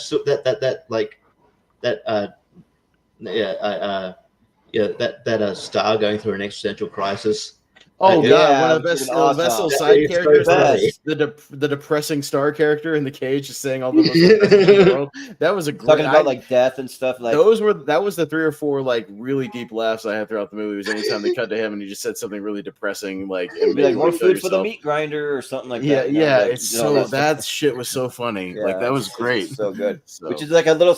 Which I don't know where that star comes from. Like I know it's definitely in like the what's the one that's in space, like the Mario Galaxy or whatever. Yeah, it might be from that or something. But yeah, like I love this movie. I saw this movie 3 times in theaters, and I have it ranked as my number 19 overall. So definitely makes honorable mention territory for me. But and yeah, like I knew that after I saw it once, I went back to do a for some reason, like it just worked out where like I just had 2 free days where I saw movies 2 days in a row. And I was like, I got some extra time. I'm just gonna go see Super Mario Brothers for a second time because it was great. And then my brother and his wife were like talking about it. We were taking their kids to see a movie. I'm like, oh yeah, if you're taking them, like, can I definitely come with you because like I wanted to go see it with them because that's one of our things. I have a 9-year-old nephew, and that's our thing. He's my little buddy that we like play like Mario Kart and Super Smash and all that stuff all the time. And yeah, the theater was absolutely packed. And like that was one movie where I didn't really care if there were kids kind of making noises because it's a kids movie. Like I'm just kind of like it's gonna happen, and so I just kind of went in with that mindset and like yeah, like it's just a lot of fun. There's a lot of jokes that really work. I like how they go to like quote unquote the real world, and then they transition to the Mushroom Kingdom, but they have them doing just like a regular plumbing business and stuff, just in the real world, and they kind of get into the Mushroom Kingdom stuff, and then it's an adventure. I also thought it was clever how they explained why Mario doesn't have an Italian accent. It's just like for TV. It's just like the advertising. I mean, that was a good way to get around it. And like again, you don't. It's like I thought maybe. Sometimes with these celebrities, you feel like you're going to hear, like you're just going to picture that the celebrity in the booth, and it takes you out of it. But I didn't really hear Chris Pratt all the time. It was just so it was actually good in that respect. So yeah. Oh yeah, and I think that the 4 main, like the Mario, Princess Peach, Toad, and like Donkey Kong were like a good. Oh, and also Luigi, so 5. So yeah, like those just worked really really well, and they're the ones that like I felt like those guys were doing a press tour forever. They were on every YouTube channel that I tuned into at the time. They're really just like making a big thing Jack about Black it. was like showing up in the Bowser costume on a bunch of talk shows and stuff. Yeah, right. Did he perform at the Game Awards too? Like he performed a full costume at the piano and all that stuff. Keegan-Michael Key is remarkably good as Toad. As Toad, I know. I swear he's probably done that impression before. Speaking of Keegan-Michael Key, he might have been one of the best parts of the Wonka movie I saw too. He was I thought he was good. Yeah. So, I didn't realize it was in Wonka, but no, I really enjoyed Super Mario Bros. Well, I say I really enjoyed it. I've seen a lot of really good films, so it's number 80 on my list right now. But it's I still really did enjoy it, and I love that it was like at a breezy, just 90 minutes. Yeah, we don't. That's one of those movies that if my niece like gets into it in the future and wants to turn it on, I will have no problem like just kicking that movie on, just like letting her. Oh yeah, no problem at all. Yeah, because it's not like being like, hey, can we watch Gettysburg or some. I don't know why a young and doing things. But The it's kid's like, really but- interested in Civil War history. You've got some interesting, and some then it's just, interesting people. I don't want to watch Paw Patrol. I want to watch Gettysburg. Yeah. Can we watch yeah. Gods and Generals again? Yeah, right. Yeah. Can we watch the Ken Burns Civil War documentary 6-part miniseries? Well, I really love Jeff Can we Daniels. watch- He's my can we favorite watch- actor. no. Yeah. No, that's I'm glad I'm glad that it was only quick, easy. They didn't have to overstay their welcome. They really pleased to the fans. They one of my wives, Anya Taylor-Joy, played Princess Peach really well. Oh yeah. So Great. there was a lot of a lot of great references in there. I agree. Donkey Kong was massively miscast, and so was like Daddy Kong, and and there's a few other like odd choices throughout the movie, but overall it was still really fun. So Yeah, I thought that Donkey Kong was like decently cast. They could have done better, but it was still all right. I got over it pretty quick. I'm going to abstain from this movie for right now because it's higher up on my list. But have any of y'all seen the Iron Claw yet? Yeah. That movie. You want to talk about someone who is awfully cast.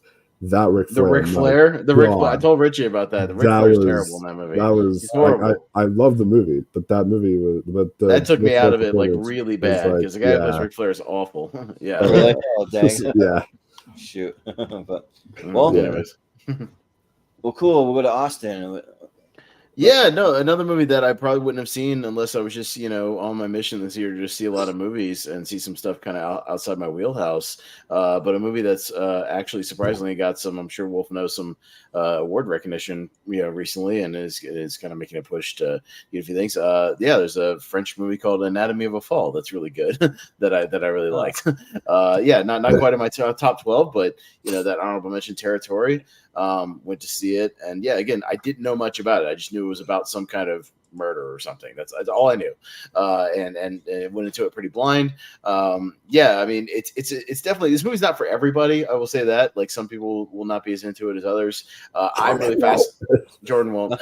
I'm really fascinated by, like, I took a lot of criminal justice stuff in high school, so I'm really fascinated with like courtroom dramas and true crime kind of stuff. Listen to a lot of true crime podcasts. So that's kind of what it is. It's basically like a mystery thing of a family and a dad that takes a fall, and you don't know exactly what happened, what kind of things, but it's kind of almost played, almost. You go back to everything that happened that day and the couple of days before through the trial, and it's not so much flashbacks as they're testifying about things, and as they're listening to recordings and people are talking about stuff, you kind of go back and see things play out as they're talking about it. And I thought it was really inventive the way they did it. If you're into courtroom dramas, like I just like the way everything plays out, and you don't know a whole lot about the case until you really get into it. You don't know a lot about the relationship dynamics between the husband and wife until they get into the court case and they start talking about it. And it's really good. And it's also just fascinating for me, at least personally, to see how the French courtroom works, because it's just interesting. It's similar enough to other courts that you've seen, but just different enough to where they bounce around between talking to the defendant directly, in the middle of other questionings and things like that. Do they wear powdered wigs over there still? I thought maybe that they do. Sometimes the main prosecutor guy kind of does. Oh, really? Weird. Yeah, because England still does that. Yeah, the powdered wig thing is weird. I don't know. Yeah. Richie, is Australia courts still do the powdered wig nonsense? I think they do. That's so weird. Like, what are we doing? Yeah. This is 2023. Yeah, right. Like, stop this powdered wig crap. We got rid of that shit a long time ago. Yeah, we got rid of that in like the 1700s or something. Yeah, or 18, but yeah, the main prosecutor looks like Jim Norton in this movie, by the way. Richie, if you see it, it's really distracting. But it's really fascinating. They bounce back and forth between English and French in a lot of the movies, so it's not all French. Like, because the main woman is the husband is German, so he speaks German sometimes. She's British, so she sometimes speaks English, sometimes speaks French. And then a lot of the other people speak French, so it kind of bounces around with the languages, which I really liked. But yeah, if you're just into like true crime courtroom stuff, I think it's a little gem. It just kind of takes its time. If you're patient enough with it, I think it's really rewarding. And I'm sure Wolf has seen it. I don't know if the other people have seen it, but I'm sure he can testify to it, talk about it. I think it's worth going out of your way to see if you're into that kind of stuff. So not a minute fault. Yeah, really I definitely have it. I have seen it, and all I'll say is I will definitely abstain. Because, okay, nice. Nice. It is. Really good movie. Yeah, I know the main woman is kind of getting some awards consideration for her performance. I forget her name. Oh, but, she's so good. She's getting. I've seen her popping up on nominations for actress and whatnot. So all I will say is that argument scene. That's just. It's good stuff. Foreign movie and a courtroom thing. Probably not for Jordan, but again, I changed my mind. This is actually the movie that has the most people in rooms talking, because it's literally just people. Mostly, it's mostly just. But yeah, so I probably won't even watch it. If you like police procedural, true crime, courtroom stuff, if you like that stuff, if you're into that stuff, which I am, but if that's your bag. I think you will have a good time with it, and you'll get really into it. It takes its time and does it well. So, not for everybody, but I think if you are, really, really worth going out of your way to see. Oh yeah. Cool. So, I think for my next pick, I just want to go a little out of order because two of the ones are pretty like popular movies, and this one's maybe one that I feel like should be talked about a little more in depth. So I want to shout out Beau's Afraid, because it was a movie that I was like really most movie that I said Jordan will fucking hate this movie. Yeah, he likes it maybe more than anybody out of all. Yeah, right. And the thing is, it's like when I go to a movie with such low expectations, like I just went to go see it, and I'm like, I'm gonna hate this movie. I'm probably gonna walk out. I'm not gonna want. I really like it, and I ended up loving it. Like I don't know why. Like there's just some off the wall things that just hook me, and it's just no really rhyme or reason. I just thought Joaquin Phoenix gave a great performance, because I like probably the first two sequences the best, but especially the second sequence, like that's one I like that like Austin didn't like as much, but like in the first one, it really shows when he's afraid and like afraid to go out, and like there's like all kinds of crazy things, like a town that's just like all this violence and crazy stuff's happening. He's supposed to go visit his mom, I think, and then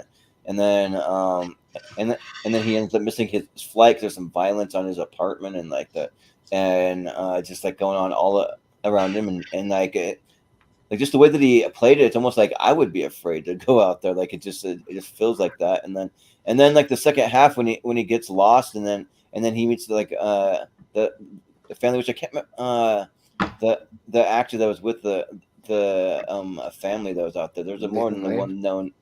Yeah. So Nathan Lane's out there. Yeah, that's the one where like they keep saying they're going to give him a ride, but then more and more crazy things keep happening. So he can't get a ride, and he has to end up staying with them. And it kind of gives you a lot of tension where you're just like give him a ride, just help him out, just like what are you doing here? And like things just get crazy and crazy. Then he goes into the woods eventually, because he just tries to go there on his own because he can't get any help. And then he ends up with like some kind of like, I don't know if it's a cold or some kind of group living in the woods, and they like do this whole play thing, and he's like going on this journey, and for whatever reason, I just was really into that stuff. I thought it was a cool kind of like mystical kind of journey thing that was just playing out in like really fun ways for me that just worked really well. And then there's stuff with his mom's funeral at the end. I won't get in say too much about the whole thing, but yeah, like it's for whatever reason, like it just really worked. Like I've been a big fan of Ari Aster. Like he does some kind of weird things that aren't for everyone, but like for me, like I've liked everything he's done so far in it. And so like I'm looking forward to what he does next. And yeah, like I really like Joaquin Phoenix. I'm sure like I know that Wolf, you're a big fan. He's your favorite actor. So yeah, so I'm curious to see what you thought of the movie, but yeah, I'll just see what everybody thought about that. Well, you can either put Beau's Afraid on the banner, Jordan, or you can put the alternate title, which is Ari Aster works out his mommy issues. Yeah, right. Yeah, which is that is true. Yeah, I actually love the original title even better, which was Disappointment Boulevard. Disappointment Boulevard. Yeah. Oh yeah. I thought that was I thought that was such an interesting title. Yeah.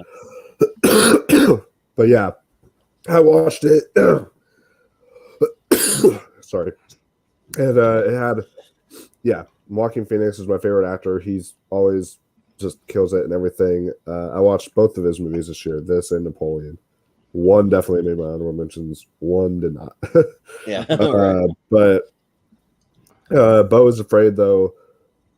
I remember like that was probably the loudest I cheered when the Golden Globes announced their like nominations, and they said like for best actor, it's a dumb category, but for best actor, musical / comedy, they put Joaquin Phoenix for Beau's Afraid. Not a musical or a comedy. It's weird. There's a lot of funny moments though, man. My theater laughed a lot throughout Beau's yeah. Afraid. There's a lot of funny stuff in it. It's sort of like there is some funny stuff. I feel like you can actually relate this movie in a way to Saltburn, because Saltburn, in a way, is a movie you watch, and some people are like, "Oh, well, no, that's a dark drama." But then if you look at it, it's like it could also be like just kind of a dark comedy, because there were some scenes I laughed at that I was like, "Well, why am I laughing at this? I shouldn't be laughing at this." At Saltburn, and it's the same way with Beau's Afraid. I love Beau's Afraid. It's my number 26. On my list. That was my number 17. Yeah, I thought it was very, very well done, and like, yeah, Joaquin Phoenix is delivering everything he's got here. I never felt the runtime. I was into it. So when I went to go see this in theaters, it was me and my buddy Noah, who's been on Channel 4, but me and my buddy Noah, we wanted to see it because we're both into these artsy art house Ari Aster kind of stuff. So we were like, all right, let's go see this together. But then now my ex-girlfriend, and I'll explain it for reasons why, but that's a story for a different time. But now my ex-girlfriend at the time, she went to go see it with us because she was like, well, I don't want to be here by myself. So she went to go see it with us. And I was trying to warn her, you don't want to see this movie. Trust me. I know Ari Aster, you don't want to see this movie. She fucking hated it. She was like mad that me and Noah loved it so much because she fucking hated this movie, and so much she dumped you. No, I'm just kidding. No, I mean, I wonder if she almost considered it during that time because she absolutely despised this movie, and then but for me, I absolutely adored it and thought it was fantastic. So. Nice. Yeah, no, I love the first hour, the stuff with him in the wacky anarchy world where everybody's trying to kill him and like invade his property for the first hour. I thought that was just nuts. I love that stuff. That stuff gave me anxiety. I have anxiety about stuff like that. People coming into my house like messing all my shit up. So like, you know, Ari Aster doing that well. That's why I like Mother so much. But yeah, that first hour was good. I like the stuff with Nathan Lane and that family. To me, I really started to feel the length, and the movie really kind of ground to a halt around that forest stuff, and I was kind of ready for it to like move on and get somewhere. I just felt like it was really, really long in that spot, and I just was not into that. I was kind of ready. I was like, let's go. Like, let's get to the finish here. Like, I'm really feeling like the 3 hours on this one. Like, give me more. But once it picked back up, once he gets, you know, to the mansion at the end, and yeah, Parker Posey and all the crazy stuff that happens, and the thing he finds in the attic. I'll just say that if you haven't seen it, the thing, you know what it is if you've seen the movie. So you know, definitely some imagery I'll never forget, and yeah, I mean, it's certainly something. I don't know how much of an actual movie it is. Yeah, I think it's a collection of ideas. It is a collection of stuff. It's a collection of stuff in Ari Aster's head, and the A24 gave him $50 million to do it, and they probably won't do that again because the movie made like $4 million. So probably not going to give him that much money anymore. His next movie is going to be a $10 million movie. I can almost guarantee that. But yeah, I mean, I think it's worth seeing at least once. I'll say that just to see it for sure. Yeah. Well, did you see it, Richie? Beau's Afraid? I was trying to look for it there. I couldn't. I mean, I could have paid for it, but I'm like, I didn't want. I just wanted to. Just wait for it to pop up on a streaming service. Yeah. Well, cool. I feel like, I mean, I wish we had a little more time. I know you guys got a podcast after, but like, I feel we can take a few minutes and just kind of just do some honorable. I mentioned we may have a bunch, but that's fine. Even if you have a lot, that's all right. You can just kind of run through some honorable I mentioned, and maybe that'll do it. But yeah, we'll just go around, and I mean, however many you want, it's fine. It's not a big deal. Just don't take too long on them. So yeah. But yeah, we'll go to Wolf. Got some honorable mention. Just want to shout out real quick. Yeah, so one that I was surprised to make it in, since it's a great year for movies, guys, is Godzilla -1. That's one I will put. Abstain. Pretty hard. Abstain. Yeah. And then there's a couple films here that y'all probably haven't heard of. They're foreign films. I watched them at the film festival that I went to. There's one called Monster from Hirokazu Koreeda. Oh, one of the theaters had it. Yeah. I haven't. I didn't get a chance Yeah. to see it because they were only showing it like once a day. But it's the Japanese movie, right, about the school or whatever. Yeah, I wanted to see it, but I just couldn't work it into my schedule. I heard good things. It was fantastic, and just the structure of it, I absolutely adored it. Another one I watched there is from Mexico. It's Mexico's entry for the Academy Awards, and that is Totem. It's like a coming of age story about a girl who's like experiencing what loss is like from a kid's perspective. So it's very interesting. But and then there's, of course, y'all are gonna be like, ugh, but Asteroid City, loved it. One of the best Wes Anderson movies. Yep. I've seen. There was a better Wes Anderson movie, and it wasn't a Wes Anderson movie. It's by Yorgos Lanthimos. it was the better Wes Anderson movie. Oh yeah, that I'm definitely gonna abstain from because a much better Wes Anderson type movie that I saw this year that wasn't Wes Anderson. Sorry, Wes Anderson has become a parody of himself. I'm just saying. Just still gonna see that Yeah. before our top 12 poor things. Yeah. Yeah, that's definitely gonna be high up for me. But then I've got Bottoms with Rachel Sennett. That was really fun. And then John Wick Chapter 4. Abstain. Mission Impossible Dead Reckoning Part 1. Abstain. And then there's also a movie. Review our whole list here. None of you guys would actually. Okay, I shouldn't say none of you guys. Jordan would hate this movie. Austin, I think, would dig the hell out of it. Called Sick of Myself. This is a film from like I've heard of it. It's like it's I think from Norway, but it's fucked up. That's all I'll say. And then when there's When Evil Lurks. I watched that one. That was Abstain. fantastic. Brilliant movie. I need to see that. That's on Best horror movie I've seen this year though, for sure. And then the second best Margaret Qualley and Christopher Abbott movie this year, Sanctuary. I don't know if y'all have ever seen that movie, but that's on Hulu. It's really good. There's one from Germany. I need all on my list. There's one from Germany called The Teacher's Lounge. That was really good. And then one that doesn't release until 2024, actually. But I saw it at the festival, is Evil Does Not Exist. That's one from the Drive My Car director. Technically, I just can't say sorry. Yeah. So what? I'm just being a dick. It's just okay. But and then I guess Rye Lane, that's a cute little rom-com. But yeah, I'll throw those ones out there. So those are. I did see a Finland movie last week. Well, it's not going to make my list, called Fallen Leaves. That was a quirky, weird comedy. Oh yes, I watched that at the festival as well. That's number 57 on my list. But that was a weird, quirky movie. It was a weird, quirky movie, but it was cute. Yeah, it was cute enough. Yeah, the audience was cracking up. Like the audience loved it when I went to go see it. But yeah, Nice. Yeah. Well, Richie, you got some more honorable mentions you want to? Yeah, I got literally two dogs here. Literally decided to wrestle under my chair, so it's fucking distracting. Anyway, one that surprised didn't get brought up. Missing. I think it came out too early in the year.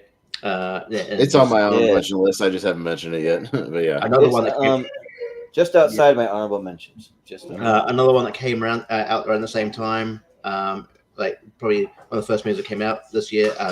Mithrigan. M3gan. That one's just outside my honorable mentions also. So about the same spot as Missing. Evil Dead Rise. Mm-hmm. A lot of people hate this movie. It's on Netflix. I thought it was good. Typical, classic Bill Burr, old dads. It's fun. I like this movie. I started watching the first 20 minutes of it, and it was actually pretty funny, but I haven't had time to get back to it. I want to finish it. So yeah. The Flash. Abstain. I thought it was really good. Just Reality that I mentioned sort of before at the start. I think it's pretty good. You bet you'd hate it, Jordan, because it's just a silly scene in just one room. Oh yeah. the Academy Award nominated Maestro. Watch that. Isn't it? It's good. Oh, nice. Oh, yeah, still need to finish that. Yeah. I was curious about if that was any good or not. So. Haunting in Venice, which I know Austin didn't get to see, but he got for him. But I liked it. I thought it was the best one out of the three of the. Not only did I kind of doze off twice, but then the fire alarm woke me up and I didn't even get to see the ending. So screw that movie. I had a horrible theater experience with that movie. I didn't like Death on the Nile, but I loved what was the train one called or whatever. Midnight Express, but yeah, I thought this was I love that one. The Nile that made an all list like that last year, but I thought I don't know. I doubt Haunting in Venice, and actually, I know I didn't maybe in a weird way because it was so interesting told. I wouldn't mind seeing the extended cut when he comes out. I didn't hate Napoleon, so put Napoleon. I didn't either. I want to see the long cut. I didn't hate it, but I want to see the long cut. Yeah, that's one where I think it would. I haven't seen it yet. So. And Ninja Turtles. Oh yeah, but on my honorable extended director's cut of Rebel Moon. Let's go. What? But here's what's weird about that. He has the contract with Netflix. Can't they just put out the extended cut first? Yeah, that makes no sense. Why are they putting out the shortcut and then being like, we're going to put out an extended cut later? It's on Netflix. Yeah, it makes sense for Napoleon because Napoleon's like, all right, this is in theaters. If you want to see the extended cut, subscribe to Apple TV Plus. Right, we can use that as a marketing. You're just saying, come back to the same streaming service to watch the longer cut later of Rebel Moon. It's like, why? Why not just put? That movie's getting eviscerated, so I'm like, I don't know if I want to watch it. I don't know. Yeah, but I'm gonna watch it. I just haven't that time. Yeah, but I'll get to it. It's But you got some more you want to shout out, Austin? Yeah, Saw X is better than it has any right to be. Abstain. Yeah, okay. No, I mean, it just missed my cut. Again, all these movies I really, really like, they just are barely out of the top 12. But I love Saw X. I thought it was kind of better than any right to be. I'm looking forward to Saw 11. Just say that. Yeah, no, if Kevin Grader comes back, I'm in. Yeah, it's supposed to come out next year. So, now he's made two of my favorite Saw movies. Talk to Me, which just got scooted out at the last minute. Abstain. No, I get it. Just because, again, I'm only really including my favorite horror movie on my top 12, and my second one is just kind of missing, just barely. But Talk to Me is awesome. Missing, as Richie said, is kind of been forgotten because it came out in the first 2 weeks of the year or whatever. But it's a great spinoff to Searching, and if you like Searching, please go watch Missing because it's really, really good. And I feel like it's been forgotten. I really like the Hulu movie No One Will Save You. I know it was kind of polarizing, but the Alien movie, I loved it. Yeah, I really I forgot about that movie. Yeah, it was awesome. I dug it. I thought it was great. Great kind of survival movie. Really good stuff. There was a horror movie called Birth Rebirth that John Marr recommended to me that I saw that I really, really liked. I just thought the ending left me a little cold. I thought they dropped the ball at the end, and they could have gone further. And had they gone further, I would have had it higher. But we'll talk about that off air. Evil Dead Rise, I think just again suffered from being early in the year, and I just saw 2 or 3 horror movies that were better than that by the end of the year. So, but still honorable mention. I thought Equalizer 3 was way better than Had Any Right to Be. I really liked it. I thought Denzel good methodical kills. I like that. Yeah, I don't know. I like watching Denzel think. I don't know. It's weird, but he does a lot of thinking acting in that movie, and I like that character. I like the mythology set up with him. I thought it was better than Had Any Right to Be. The whole series is pretty all right for what it is. The Iron Claw would be in honorable mention territory. Just a few things that kind of took me out of the movie, and a few factual things that I wish they included. And then I'll say Killers of the Flower Moon is kind of honorable mention territory. It's just not going to make my top 12, but I did like it. So abstain on that one for me. So abstain for me on Killers of the Flower Moon. Yeah, definitely. But I'll get into some of my honorable. Oh no! I'm passing COVID through the screen to Austin. Yeah, right. No, that's just me being old and choking on air occasionally. Yeah, right. It's called old age when you just choke on air, once an hour. So some of these you guys may have in your top 12, but not all of them for sure. We'll see. But I have Spider-Man Across the Spider-Verse as an honorable mention. Upstairs. Yeah. and also had watch motion sickness, old age. yeah, right. I'm But gonna watch like in the same vein, before I get that. I'm getting to that point too. I'm 35 next year. So, yeah, right. You'll get it in a couple of years, Richie. Don't you worry. Yeah. We also have the Teenage Mutant Ninja Turtle Mutant Mayhem because same reason. yeah, Same shitty yeah. animation that I can't watch because it gives me motion sickness. But I saw it on in 4DX. It was a lot of fun. Like you don't really pay attention to like how many shots they have that are kind of just like moving through like the streets of New York in like a really cool way. They're kind of going like that, and like when you have moving seats and stuff, it kind of it's cool, and they have wind blowing and all that stuff. Top Gun Maverick was the best 4DX experience I've had. That was incredible. Yeah, I saw it in 4DX also. Top Gun Maverick. Yeah, that was awesome. But let's see. I have a Joyride because I actually laughed quite a bit. Upstate. Still need to see that I one. had to watch it a couple of times, but I got it. Interesting. Yeah, yeah, that's some good stuff. But I was a big fan of that. I think it was either Netflix or Amazon, but Totally Killer. That was kind of like Back to the Future kind of vibe. Oh yeah. So yeah, I like that. That's fun. Also, like We Have a Ghost with Sam Richardson. I thought that was pretty good too. Like I had a lot of fun with that. Really, like I just thought for like a murder mystery, like it actually worked. It had the Christopher Landon movie. That's probably his worst. Yeah, it had some mystery team vibes. I'm not going to say that's the real reason he lost Scream 7 is because people, the producers saw that movie and they're like, yeah, maybe not.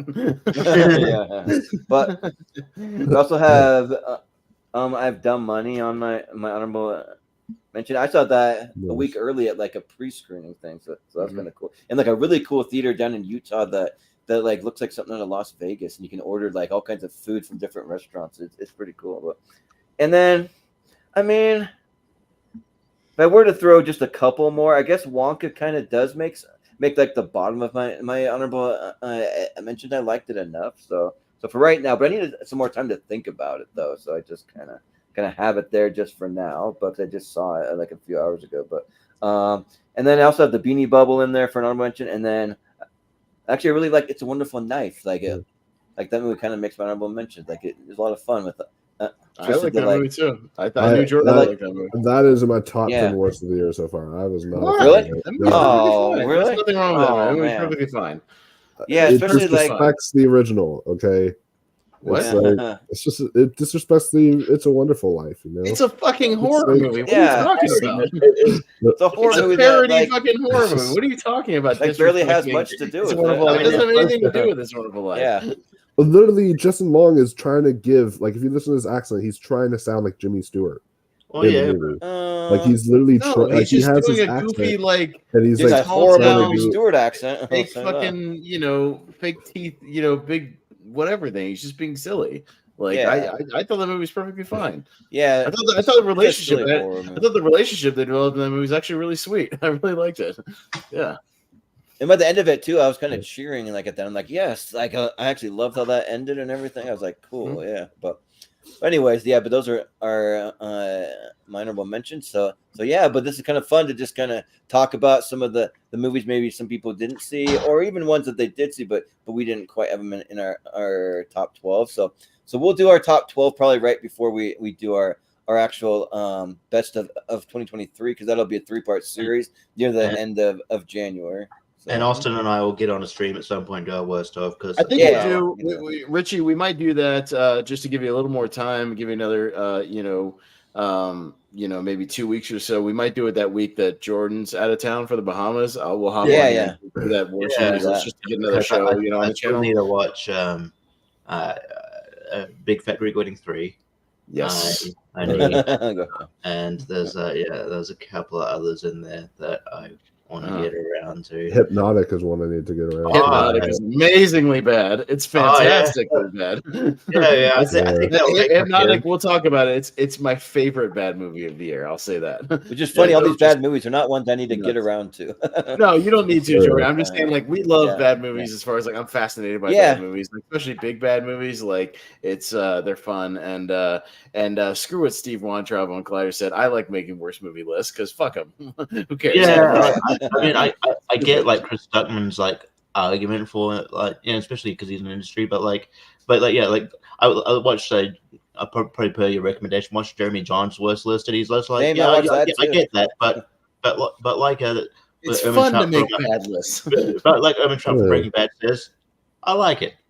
I like it. Yeah, like he has a little clip there, And then it's like, he has hey, some alcohol it'll to help drink those along with it. directors, because those Yeah. directors will then learn, like, okay, maybe my next film I'll do better. Well, there's people like Jeff Wadlow who haven't learned that lesson, and they're going to make another bad movie in March. Yeah. So that's true. we'll continue to get money Well, to make like, movies.